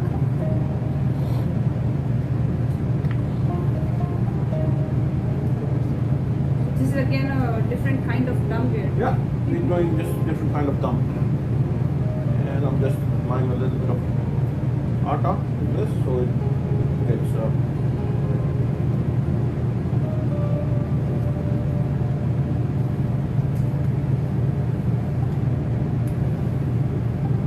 Where did you learn all these techniques? Was this your own self-taught techniques? no. Learned, It's or you I didn't think actually- of this. This is an ancient art. I learned this from different that's what people, I was different saying. regions. Traveling makes you learn a lot. I traveled a lot. I traveled all over India. What are you gonna do? We're gonna put this in the tandoor, or you can use any charcoal, or you can put it on the gas so it cooks. So now we are putting this in tandoor, but you can put it on any heat source you want. Burn some wood or electric grill. You can just put it in your barbecue and cover it, so it will still gonna keep cooking like this. So once it will take another 20 minutes to half an hour for this to get in and the shrimps to be cooked, but this will cook it on own. Let's listen to a beautiful Telugu song in the voice of Rashmi. She's a versatile playback singer and has done several programs across Ottawa, Toronto and Montreal with renowned singers like S.P. Balasubramanian. She is not only a singer, she is also a veena player. Originally sung by Janki, this song is about a girl debating to herself if her beloved likes her while he's trying to impress him.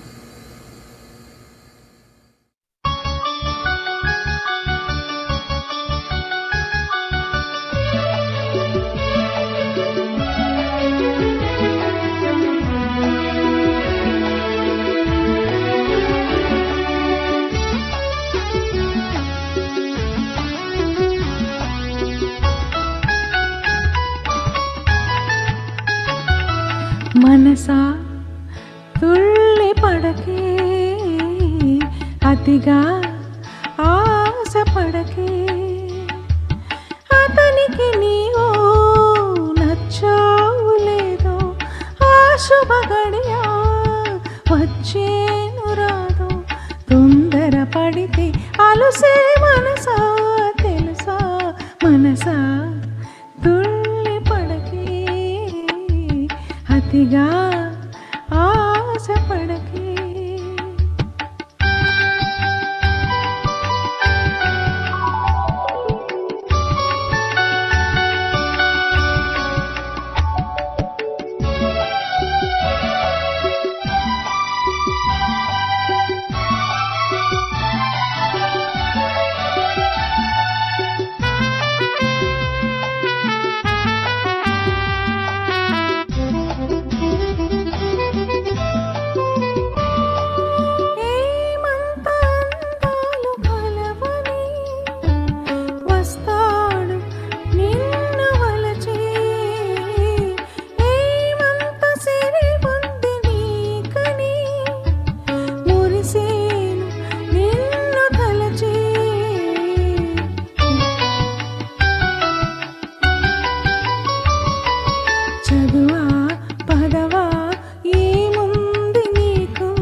అతిగా ఆశపడకే అతనికి నీవు నచ్చావు లేదో ఆ శుభ గడియ వచ్చేను రాదో తొందర పడితే ఆలుసే మనసా తెలుసా మనసా తుళ్ళి పడకే అతిగా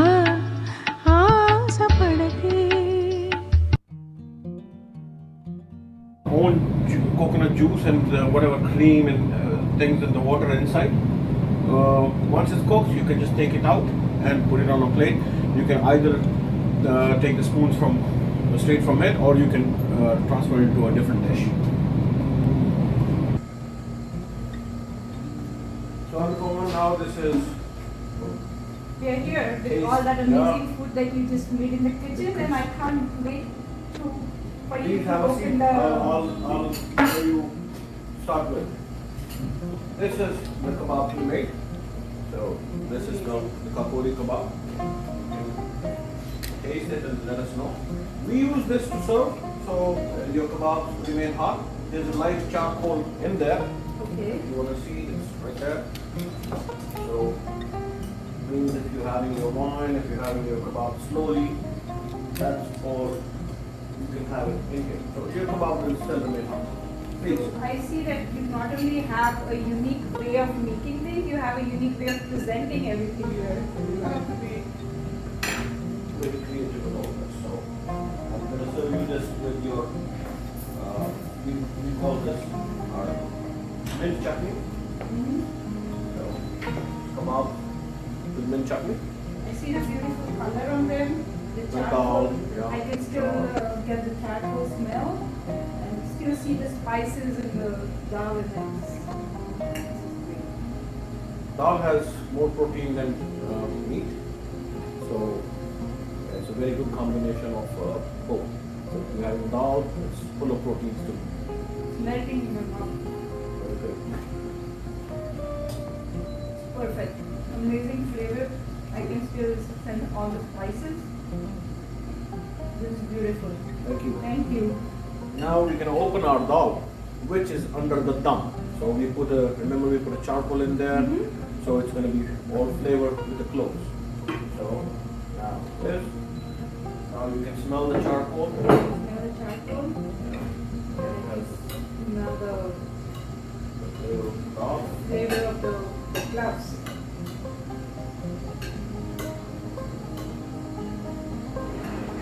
You can eat this with roti, rice, puri, anything. Give you a spoon.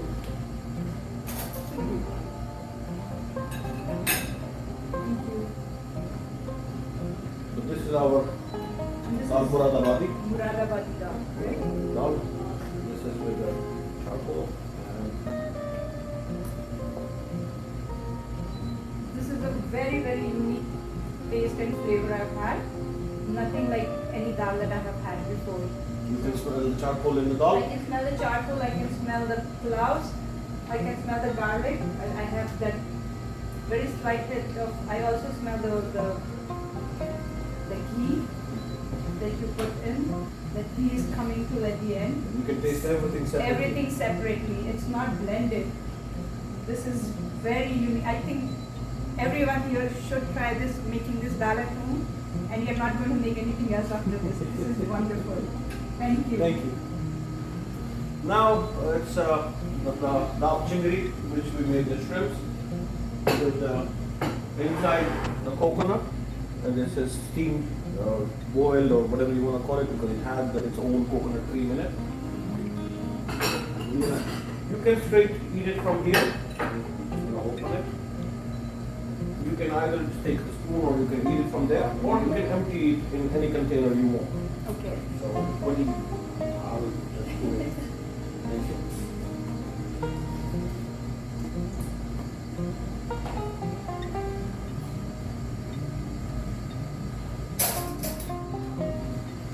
Hold on.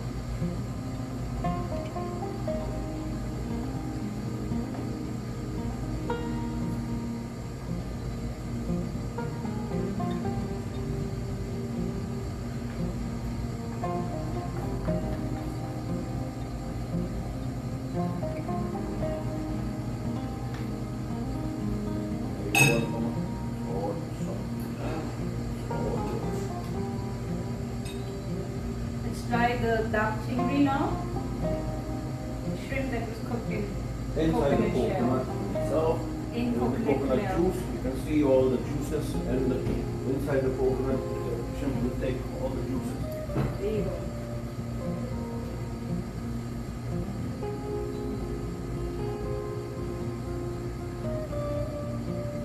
Perfectly cooked shrimp, and I taste the coconut milk. Very mild spices. Very can have it as hot as you want, but the basic of this is the fresh water of the coconut. Coconut water. I can actually feel the difference. I've had shrimps before, but I can feel the difference of that being cooked in the coconut. Water Milk, itself, yeah. coconut cream makes it more juicier and more flavorful. This is amazing. So 3 unique dishes, 3 unique ways of preparing, 3 unique ways of presenting, and it just is a flavor profile right in front of me here. Thank you so much, sir. Glad you enjoyed it. Thank you very much. Thank you very much, man.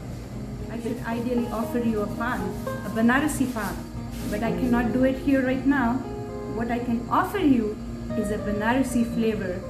I can get you to listen to this beautiful song from the movie Ranjana, originally sung by Shreya Ghoshal in the voice of Gautami Rao.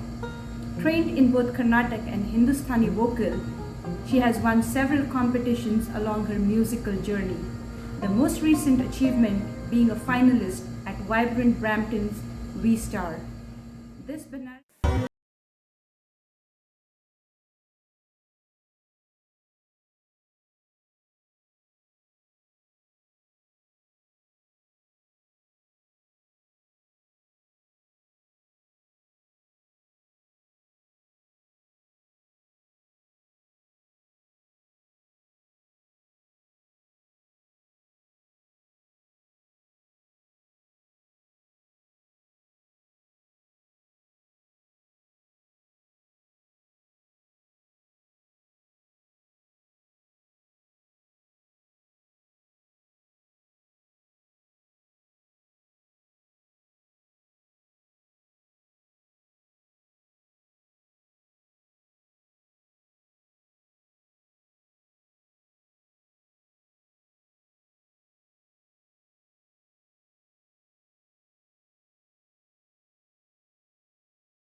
बनारसिया संग में जंगिया जंग में संग बनारसिया हाय बनारसिया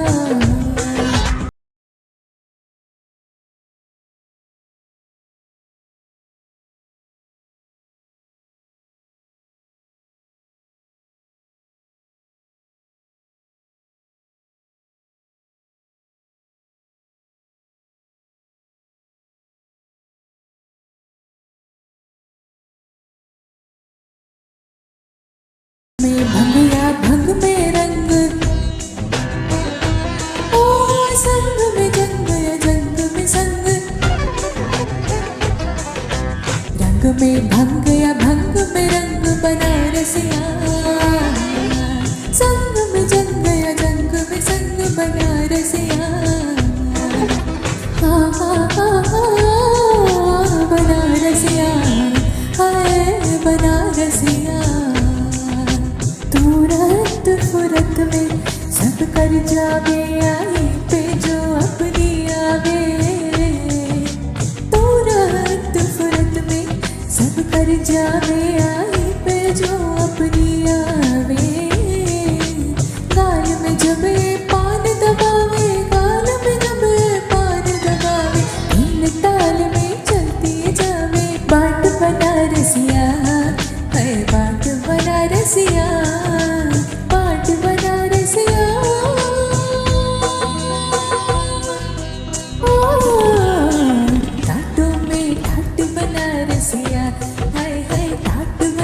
बनारसिया, ठाटों में ठाट बनारसिया, हाय हाय ठाट बनारसिया, ठाट बनारसिया, हाय हाय ठाट बनारसिया, रंग में भंगिया भंग पे रंग बनारसिया, हाय बनारसिया, संग में जंगिया जग में संग बनारसिया, हाय बनारसिया, बनारसिया, हाय बनारसिया, बनारसिया, हाय बनारसिया.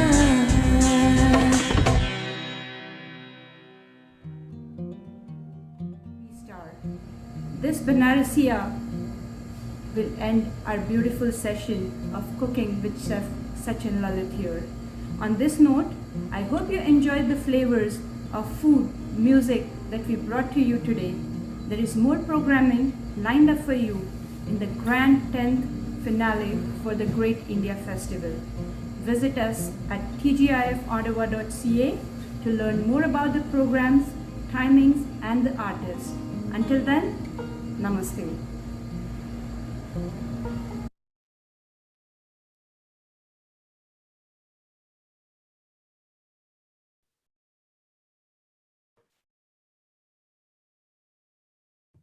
I'm sure you all enjoyed this presentation, the preparation of the 3 dishes, and let me tell you, they were amazing. And I'm not going to stop at 3 recipes right now. From Awadh to Muradabad to all the way to Konkan, now I will bring you straight to the heart of the country in Mumbai. So the next presentation is going to be some street food from Mumbai, which I call my home.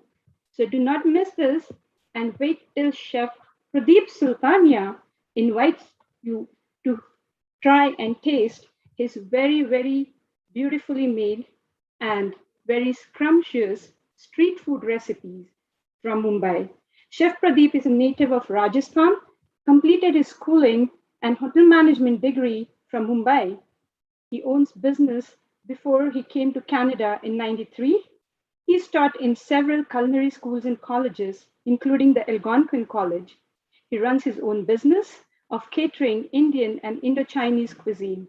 He works as a pastry chef in a very prestigious and renowned hotel in Ottawa. So without waiting anymore, let's enjoy these street food recipes from Mumbai.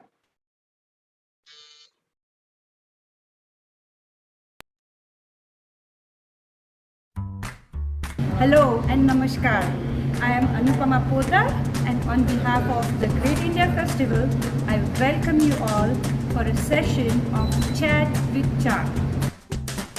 Today I have here with me Chef Pradeep Sultania. He has a 35 years experience in hotel industry. He's a pastry chef. He has taught in various culinary and pastry courses in Ottawa in various institutions.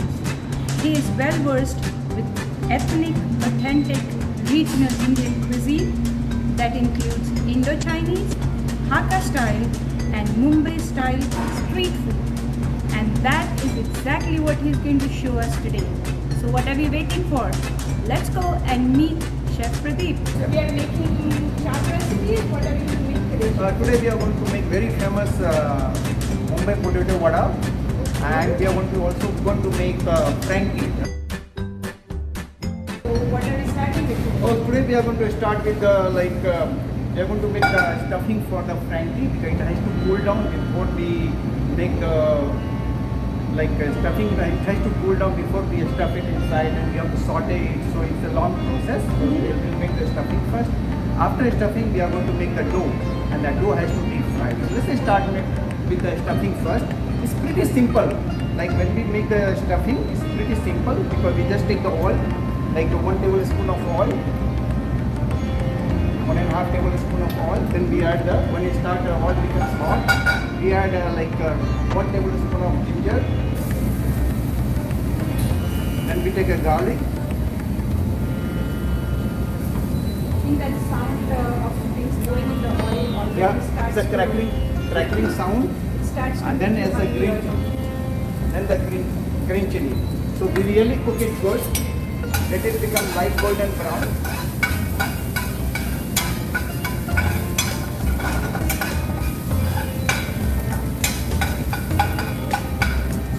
cook on very high flame. If you cook on very high flame, it's going to burn. So we have to really saute it very nicely so that it gives a nice flavor. So all the flavor comes out from the ginger garlic. Now you can see that it's getting light golden brown. When it gets light golden brown, at this time we add the onion. We add the onion and we start sauteing the onion. The onion is all very finely chopped. Sir, onion is very finely chopped. Either you can use the white onion or red onion, doesn't matter. But please don't use the sweet onion. Sweet onion doesn't give the taste. Your entire thing will become sweet. So that you don't want to mix sweet.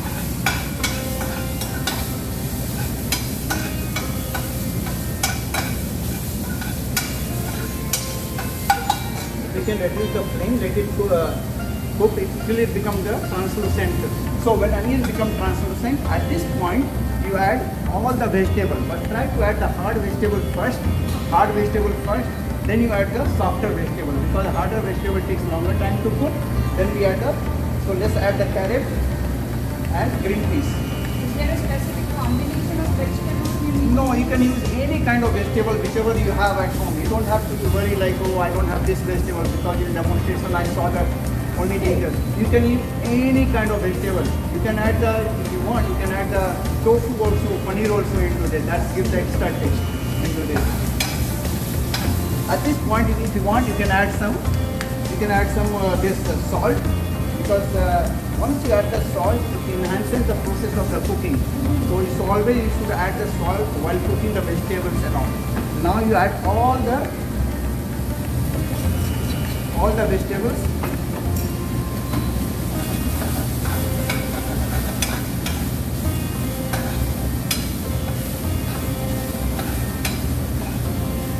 So now it's almost cooked, all the vegetables. We don't want to cook overcooked, so if they start oozing out the water, we just half cook the vegetables. Now you add, there are only 4 spices goes into this. Only 4. What are those? Salt, okay, ground garam masala, our Indian garam masala, then this chili and amchur powder, that's like a mango powder. Only 4 spices goes into this. So what you do like now, here is the green chili, then amchur, and then garam masala. So this one, the spices also you can add as per your choice and as per your taste, not like the 1 teaspoon. If you want to make more spicy, you can make more spicy. If you want to make less spicy, you can make less spicy. Now let's cook it for a minute so all the spices get cooked.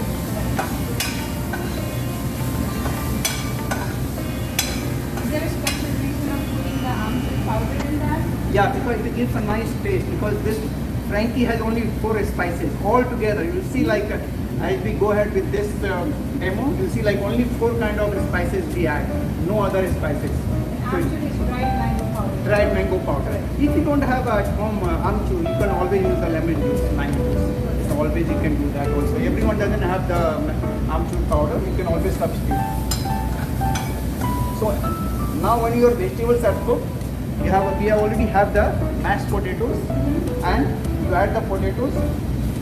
Have you already added salt in the No, I didn't add the salt. Now what we do, now we take it off from or you can shut it off from here and let it cool down. Then we can make the patties from here. Let it cool down. At this point, I add a little bit cilantro, or we'll say coriander, and just leave it like that, and a little bit salt too, and we'll taste the salt afterwards. Yes. So today, to make the dough, but it's very simple dough.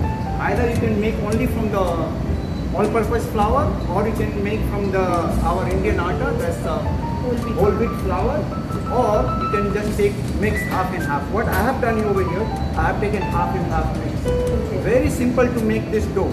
So what you take, add a little bit salt to taste, not too much, and little bit oil, just 1 tablespoon of oil.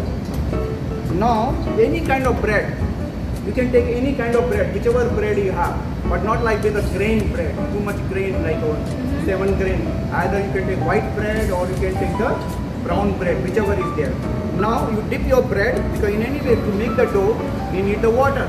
So You dip it and just break it into this. Break it. Now some people will ask me, why you add the bread into the dough?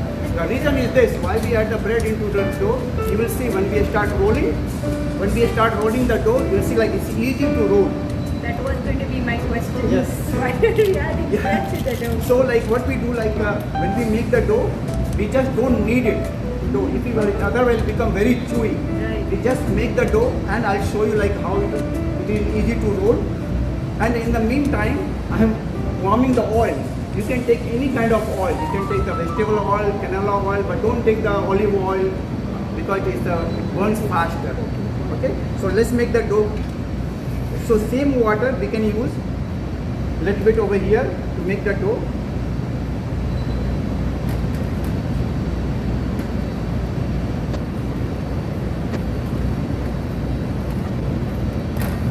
So it has to medium hard dough. Don't make very soft, don't make very hard. If you need a little bit more water, you can add the water. That's it.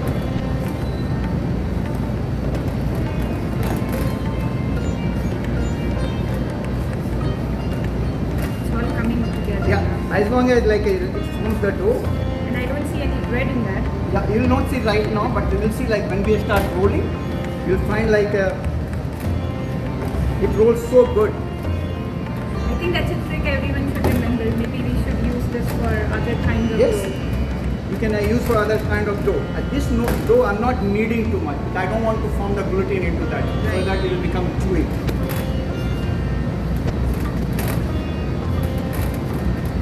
That's it.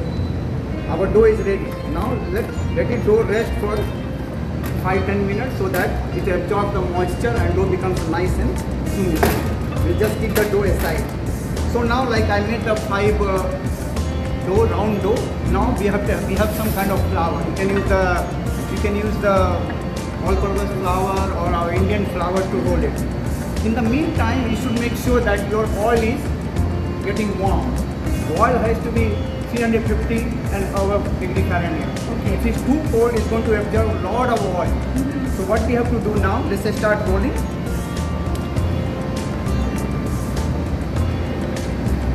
See now it's so easy to roll. Can you see that? I see that. Yeah, it's so easy to roll. Very nicely. I think it's also given a nice texture to the. Yeah, because I have taken the whole wheat bread, so that's why. If your oil is not hot, what you can do, you can roll out 2-3 at a time and keep it aside. When your oil is ready, then you can do it. I'll just roll 2 for now. I think my oil is getting ready, so I'm going to deep fry over there. Make sure you don't take too much flour. If you take too much flour, it's going to burn into the oil. So that you just take enough flour just to it's easy to roll. And then you fry this like a puri? Yeah, we just fry, but we don't fry 100% because we are going to roast it again on the tawa. Okay. Okay, on frying pan. So we just decide so it rolls together. No, Niket, the speaker is What not. we do now, we take this. Okay, stop it. The speaker सुरू होत नहीं है. Okay, so I need to figure out. Just dip it like this. That's it. Now, there you go. That's it. Drain as much as oil you can drain it.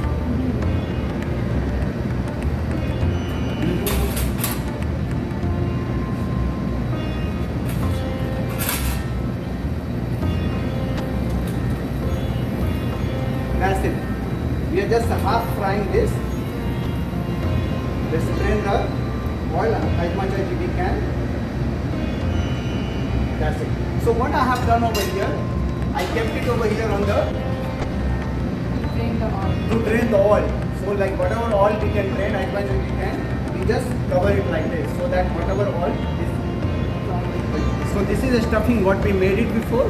So let's take some more. So this is not enough. So let's take some more. So when your stuff is ready, just make sure like it binds together. Now this is Yeah. the stuffing that is got cold now. Cold, yeah. This is cold stuffing.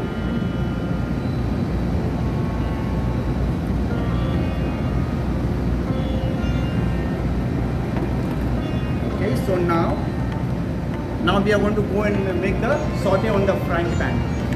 So now for the sauteing is you know, like generally because the roti is already deep fried, we don't want to make it deep fried. So you can either you take a little bit oil, you can use the same oil from here, what we deep fried over here, or you can use the non-stick pan, so that you don't have to eat too much oil.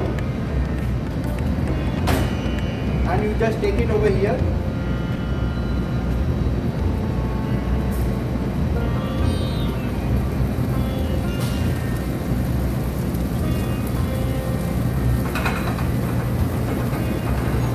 So we don't have to really saute it to make it very dark and all. Just to like it's like just to give the color a little bit crunchiness both the sides. The vegetables are already cooked. Yeah, because everything is cooked in this, like potatoes, all the vegetables are nicely cooked and sauteed. Right. But you make sure you cook on a little bit higher temperature this, or otherwise you want to break it. Or if you have only potatoes, then you can cook on very low temperature, you will not break. Because potato acts as a binding agent.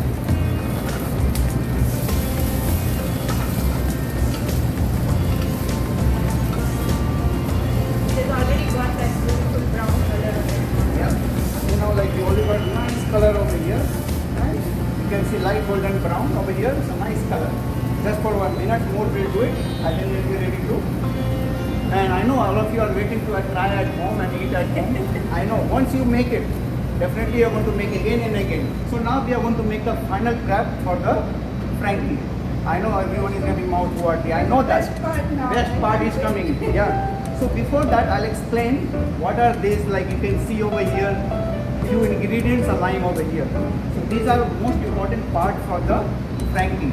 So now we have chili vinegar, you can see, it's just a regular vinegar with the green chili chop, and this is a masala pani. Again, same 4 spices goes into that: salt, garam masala, chili powder and amchur powder. That's it, as per your taste. And it's just mixed with water? Just mixed with the water, nothing else. You don't need any fifth spices for that. Now this is, we have an onion with the fresh onion. Either you can take red onion or white onion, no sweet onion. Then some cilantro, chopped cilantro. Again, same spices what we added. And I didn't add the salt. You must be asking why I didn't add the salt. All of you know, like as soon as you add the salt into the onion, what happens? Yes, here you go. Anupama knows exactly like this. So, With the chefs, right? so like I didn't add this. I didn't add yet salt into this. So let's add some salt. Okay. Now you must. do at the last minute. Yeah, last minute. So our is a nice and crunchy. So let's add everything, and we need one more spice to put it on the top. That's called chaat masala, Indian chaat masala. So I have Indian chaat masala. You can see like this is like typical all the Indian household. They'll have this kind of container to hold the spices. Okay, so I have a chaat masala. This is like a chaat masala. You can buy 169, any Indian store of 199. You can buy one. Our frying pan is ready. So we take one. What we deep fry the roti.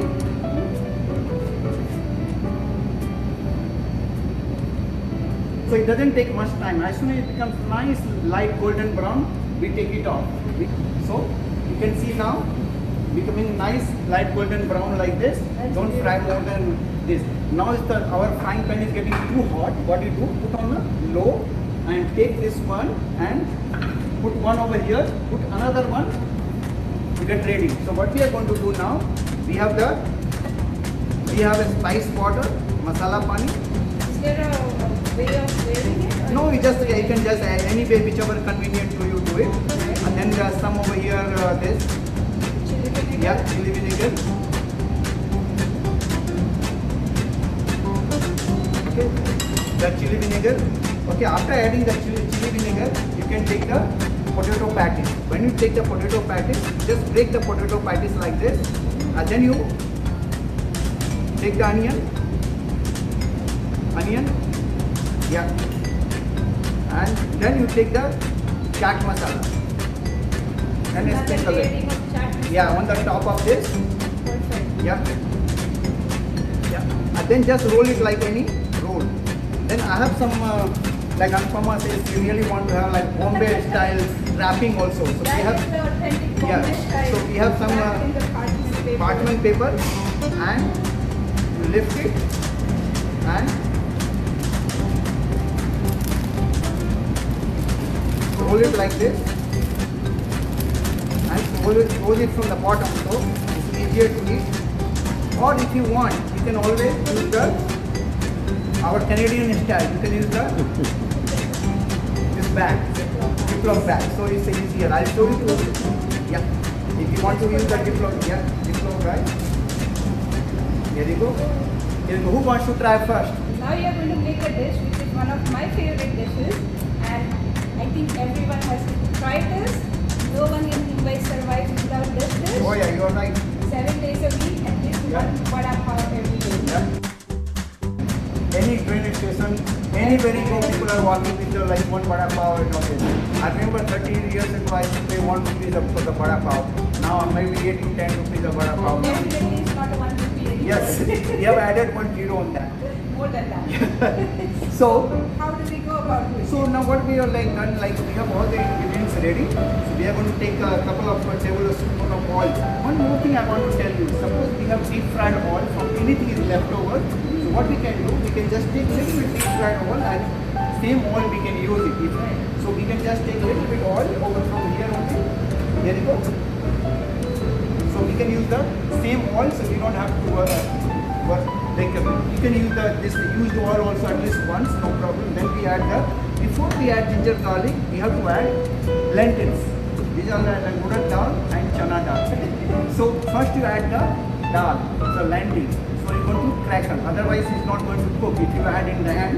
So add see now we start.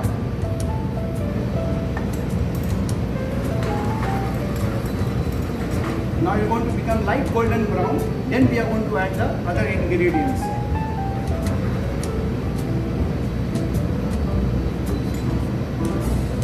Okay, you can see now it's getting light golden brown. As soon as you get light golden brown, what we are going to do? We are going to add the ginger. This also you can add as per your choice how much you want to add. Garlic and green chili. I think the amount of green chili varies according to which part of Mumbai you are. Yeah, because you can add any amount of green chili, whatever you like. So let it become light golden. Now you can see that the lentil has become light golden brown. That gives a nice and crunchy when you eat the vada pav. So at this point, you can add the curry leaves also. If you add the curry leaves before, it's going to burn, and if you want to give the burnt taste, you add the curry leaves.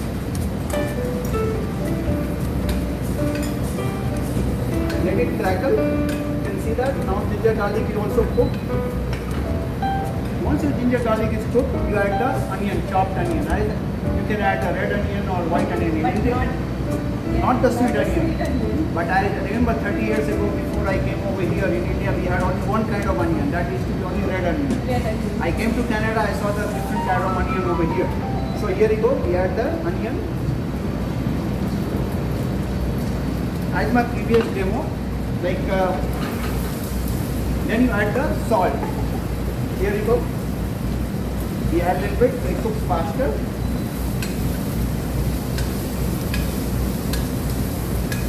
See now in this also. Layering of salt also makes it easy to give a judgment of how much salt you Yes, yeah. Because what happens like I always taste the food. You see, like when I do the final product, I always taste a little bit how whether salt is less or more. So I know the taste, salt enhances the taste of the food. So when the onion becomes translucent, you add the spices. Only two kind of spices. That's the turmeric and coriander powder. If you want to avoid if you don't want to add the coriander powder, you don't have to add. But turmeric is needed. That gives the yellow color. That gives the yellow color, yes.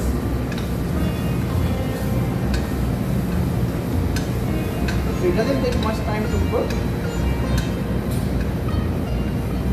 Once it cooks, what we do now? We add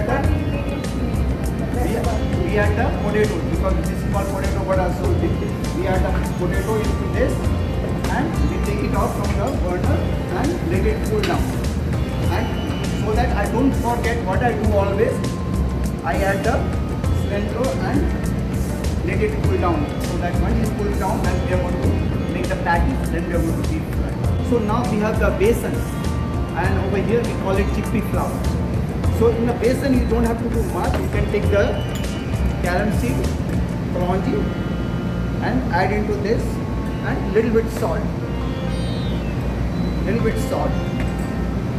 So now in this sometimes people they add a little bit soda also to make the look the vada pav big, because it's going to puff up because of the baking powder. Or you can add a little bit soda, not too much, or we can baking powder a little bit. It's up to you, but even you don't add, it's fine. So now mix it a little bit. Then I have the whisk, but if you don't have the whisk to make it, you can always use the hand, Indian style. You can use the hand. Or yeah, and then you mix it like this. Make sure you add a little bit water in the beginning. Don't add too much water in the beginning. So you need a little bit more water.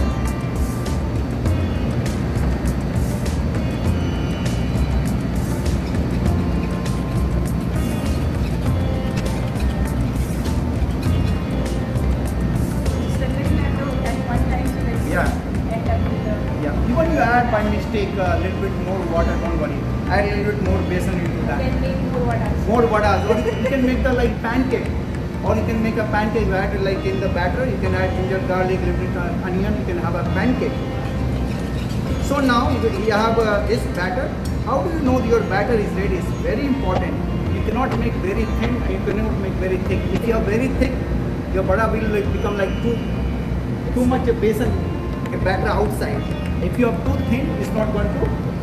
It's not going to work. So what we know, I tell you the trick to know whether it's ready or not. I show you the trick. So what you do, take any kind of a spoon, and as long as your spoon coated very nicely, this means your vada is also going to coat very nicely. Okay, so I'm going to show you first how to make the vadas, and then we are going to deep fry it with the batter. So if you remember, like we made the stuffing, and we cooked the stuffing and we let it cool down. Now it has been cooled down, so we really mix it good. And this is already taking me back home. And the smell of this curry leaves and ginger garlic. I have been in that in Australia for the last half an hour with that part of patata vada getting made. So they're taking me closer to my home every minute now. So nice. So like it's always we feel like a back home when we eat the potato vada. And I tell you, like potato vada is so awesome. You will see each and every railway station, each and every corner of Mumbai, people are eating potato vada and walking. I'm sure everyone watching this is hungry and going to make that vada now. Yes, I'm going to make it for everyone. So mix it good.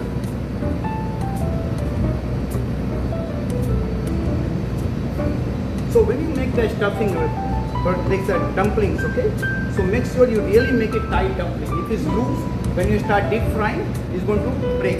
And make it flat like this. So this is a very interesting part of making this vada. Every step you can make ahead of time. Yes. You can make the filling, stuffing on at one time, keep it aside, you can make this, keep it aside. So it doesn't have to be that everything we don't have to do a la minute. at the same time. So one more thing is there, this you can do one day before also. I put in the fridge, next day you can deep fry. And most important thing I always say whenever I give my classes or when I give demo, sometimes we buy the potatoes. The potatoes are very sticky. You must have also bought the potatoes. They're very sticky. What happens like when you try to make a dumpling like this, it doesn't make. So what you should do, you just take a little bit oil. You just take a little bit of oil in your hand and then you make the dumpling. So what you do now, like you keep your potato vada and the batter. So what you do, you dip it and go as close as possible. There goes my memory. Go as close as possible.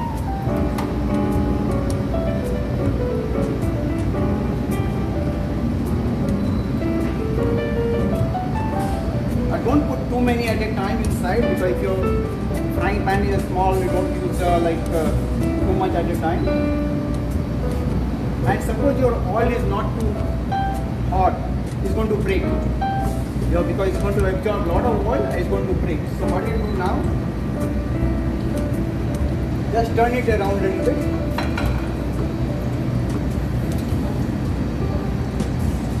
They look so amazing right now. So we have very thin layer of the batter, so it doesn't take much time to cook. The thing is this, because the stuffing is already cooked, so it doesn't take much time. So when you take it out, drip it on 45-degree angle, so all the oil drips out. They look so amazing right now. The deep fried potato vada. Now comes the best part of the potato vada.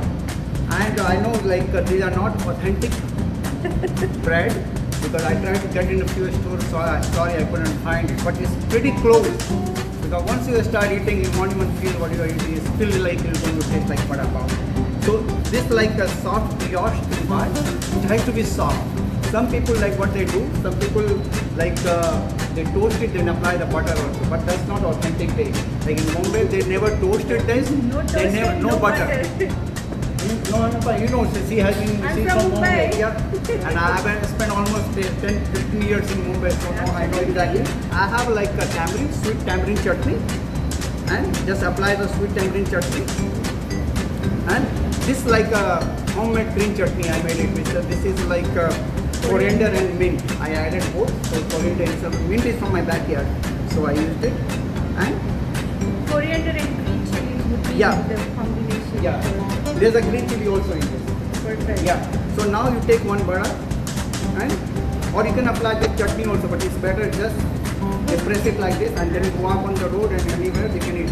In Mumbai, what they do, they cook 10, 15 at a time. They just put chutney like this. Then just go like this. Okay. Here we go. There you go. It's ready to eat. The Bombay famous vada pav. Bombay famous vada pav.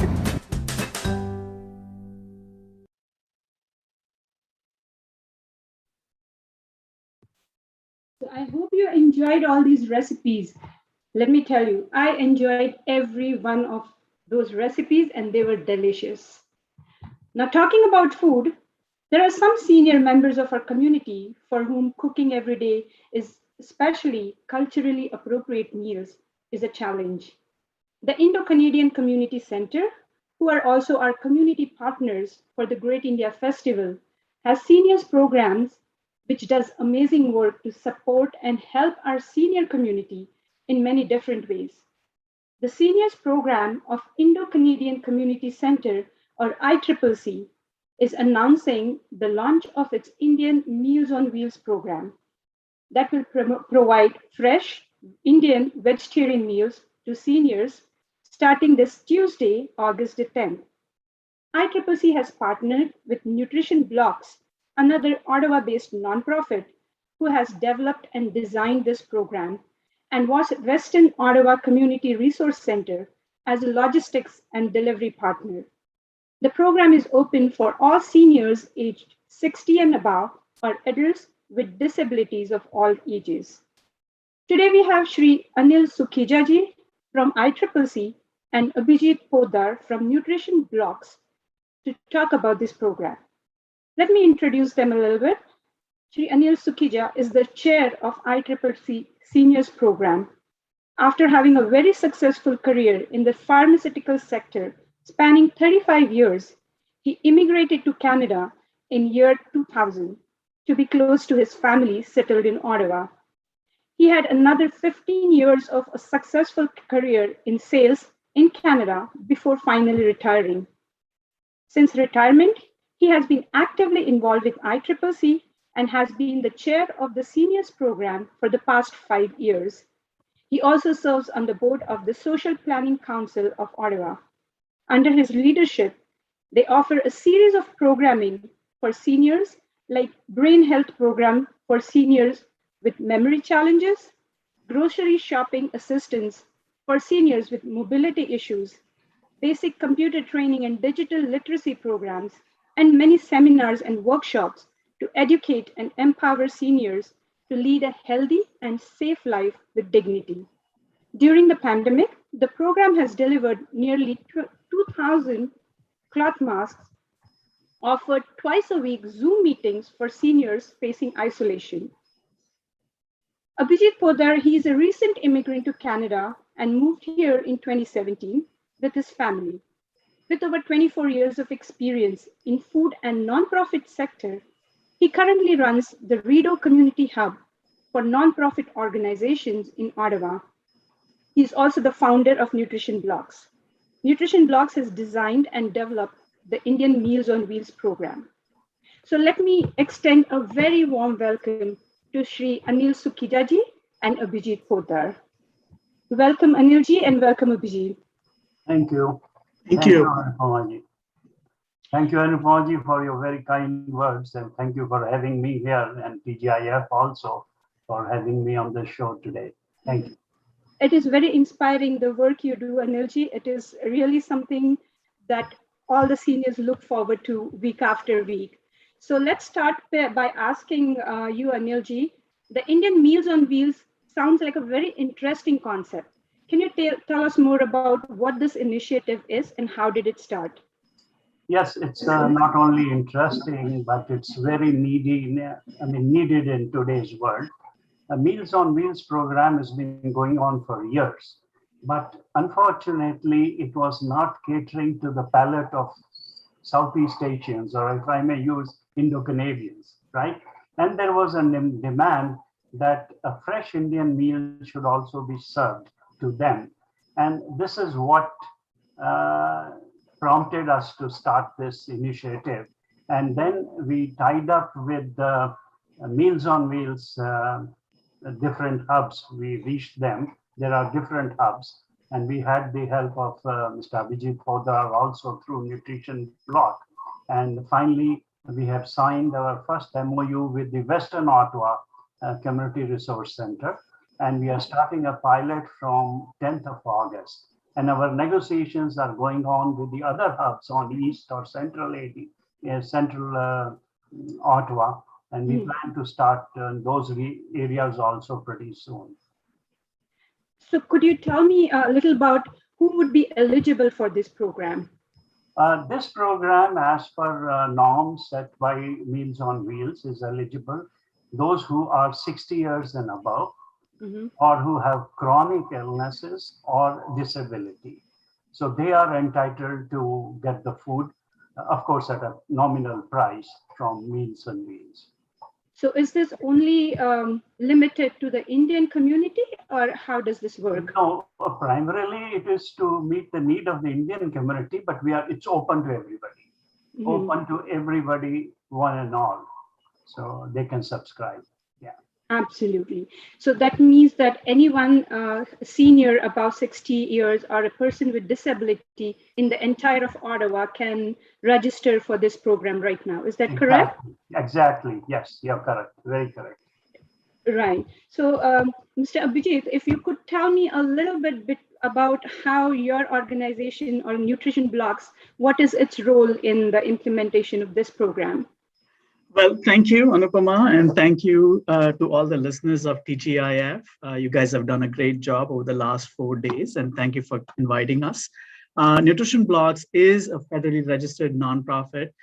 We are a new organization. Our focus has been to design and develop programs that will help tackle food insecurity in Ottawa. Our focus has been to create fresh, nutritious, but low-cost meal programs, and most of our programs are designed in collaboration with existing agencies, and we kind of try to better existing programs and also introduce some unique programs like this particular one.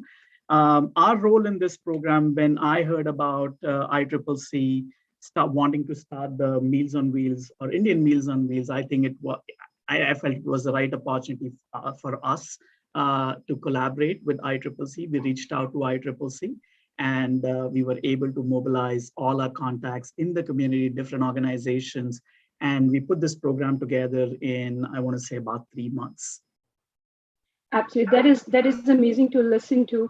And so let's move to the very important question of how do these seniors register into this program? Anilji, if you would like to start answer for that. There is a website that one can register on that website.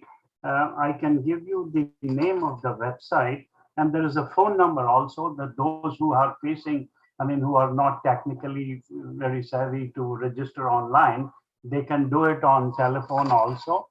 And the telephone number is easier. I can read it out and easier to note. Is 613-591-3686 and extension 3. They can call and register themselves.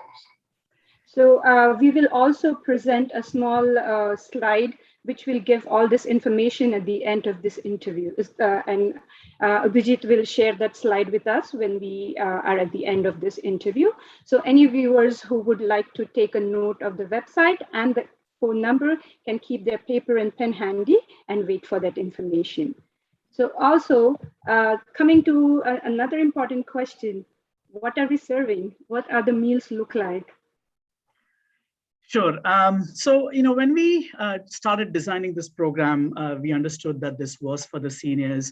Not only were we introducing the Indian seniors to the Meals on Wheels network, which has been around for over 40 years, we were also introducing Indian vegetarian meals to the larger senior community at large beyond the Indian diaspora.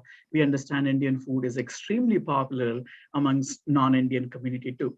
And being seniors, what we knew was we wanted to make sure that the palette or the menu is appropriate for a senior's diet. So all our meals are going to be, initially we're launching it vegetarian meals. So the protein is going to be plant-based protein. So the meals are going to be protein rich, but low carb, low fat, low sodium, high in fiber. We're going to introduce fresh fruits and vegetables into the diet. So it's going to be a balanced meal. And if I can quickly share my screen here, I can actually share what we are serving next week. But I guess it would be useful if you could just verbally tell us so a menu next, sample. we're launching, as Anilji said, we're launching on Tuesday. We'll be serving a Rajma curry, which is again protein.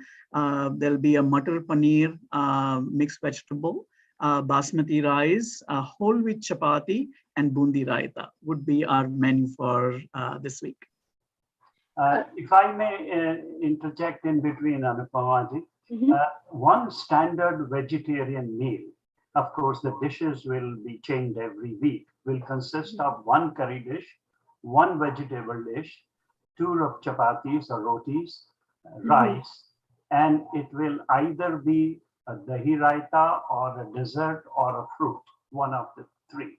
So this will be one standard meal. And as Abhijit said, the menu will change every week. The menu actually sounds very interesting, and I'm sure the seniors will enjoy that kind of a spread of menu. So the program that starts this Tuesday, is that program available for any senior in Ottawa right now, or is it area restricted at this point? It is at the moment, it's only in the Western Ottawa, and it will be area covered will be Canada, Nepean, Stittsville, Bell's Corner, Dunrobin. And this is a pilot we are starting from 10th of August. Our negotiations are going on with the other hubs in East Ottawa and Central Ottawa. And we are confident very soon we are going to start in that area also. Absolutely.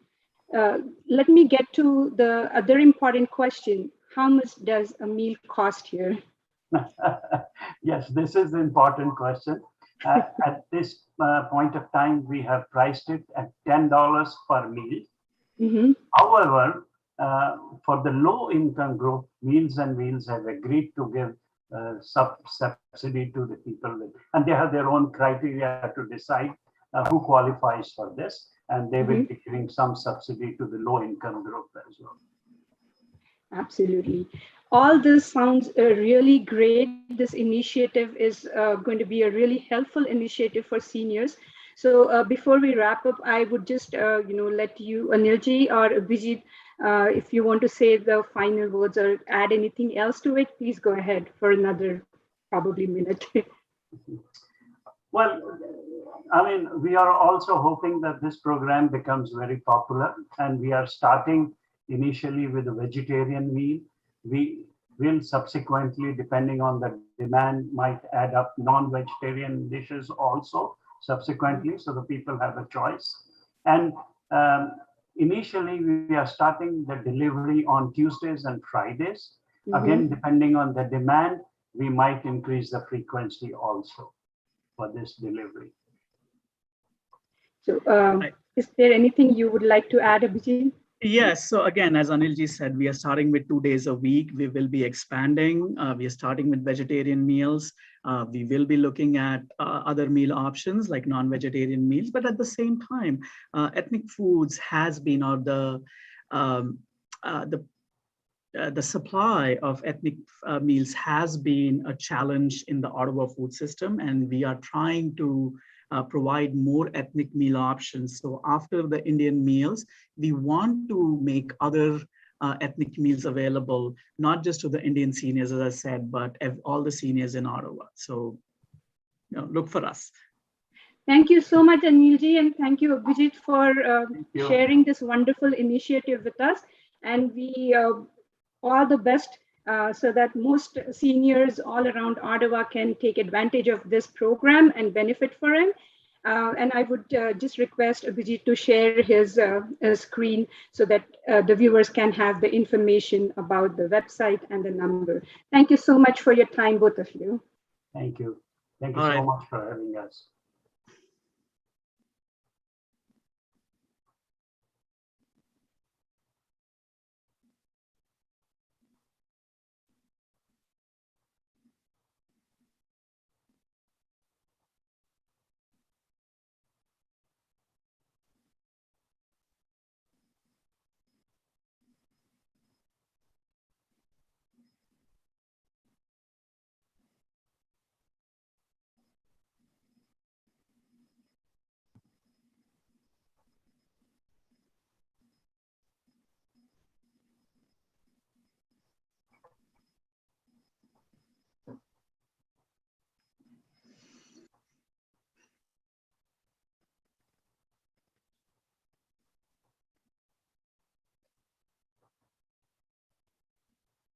Thank you, Anuji. Thank you, Abhijit, for sharing all that information.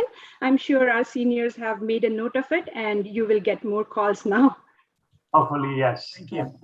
Thank you. Thank you so much. Thank you, TGIF. Yes. Thanks.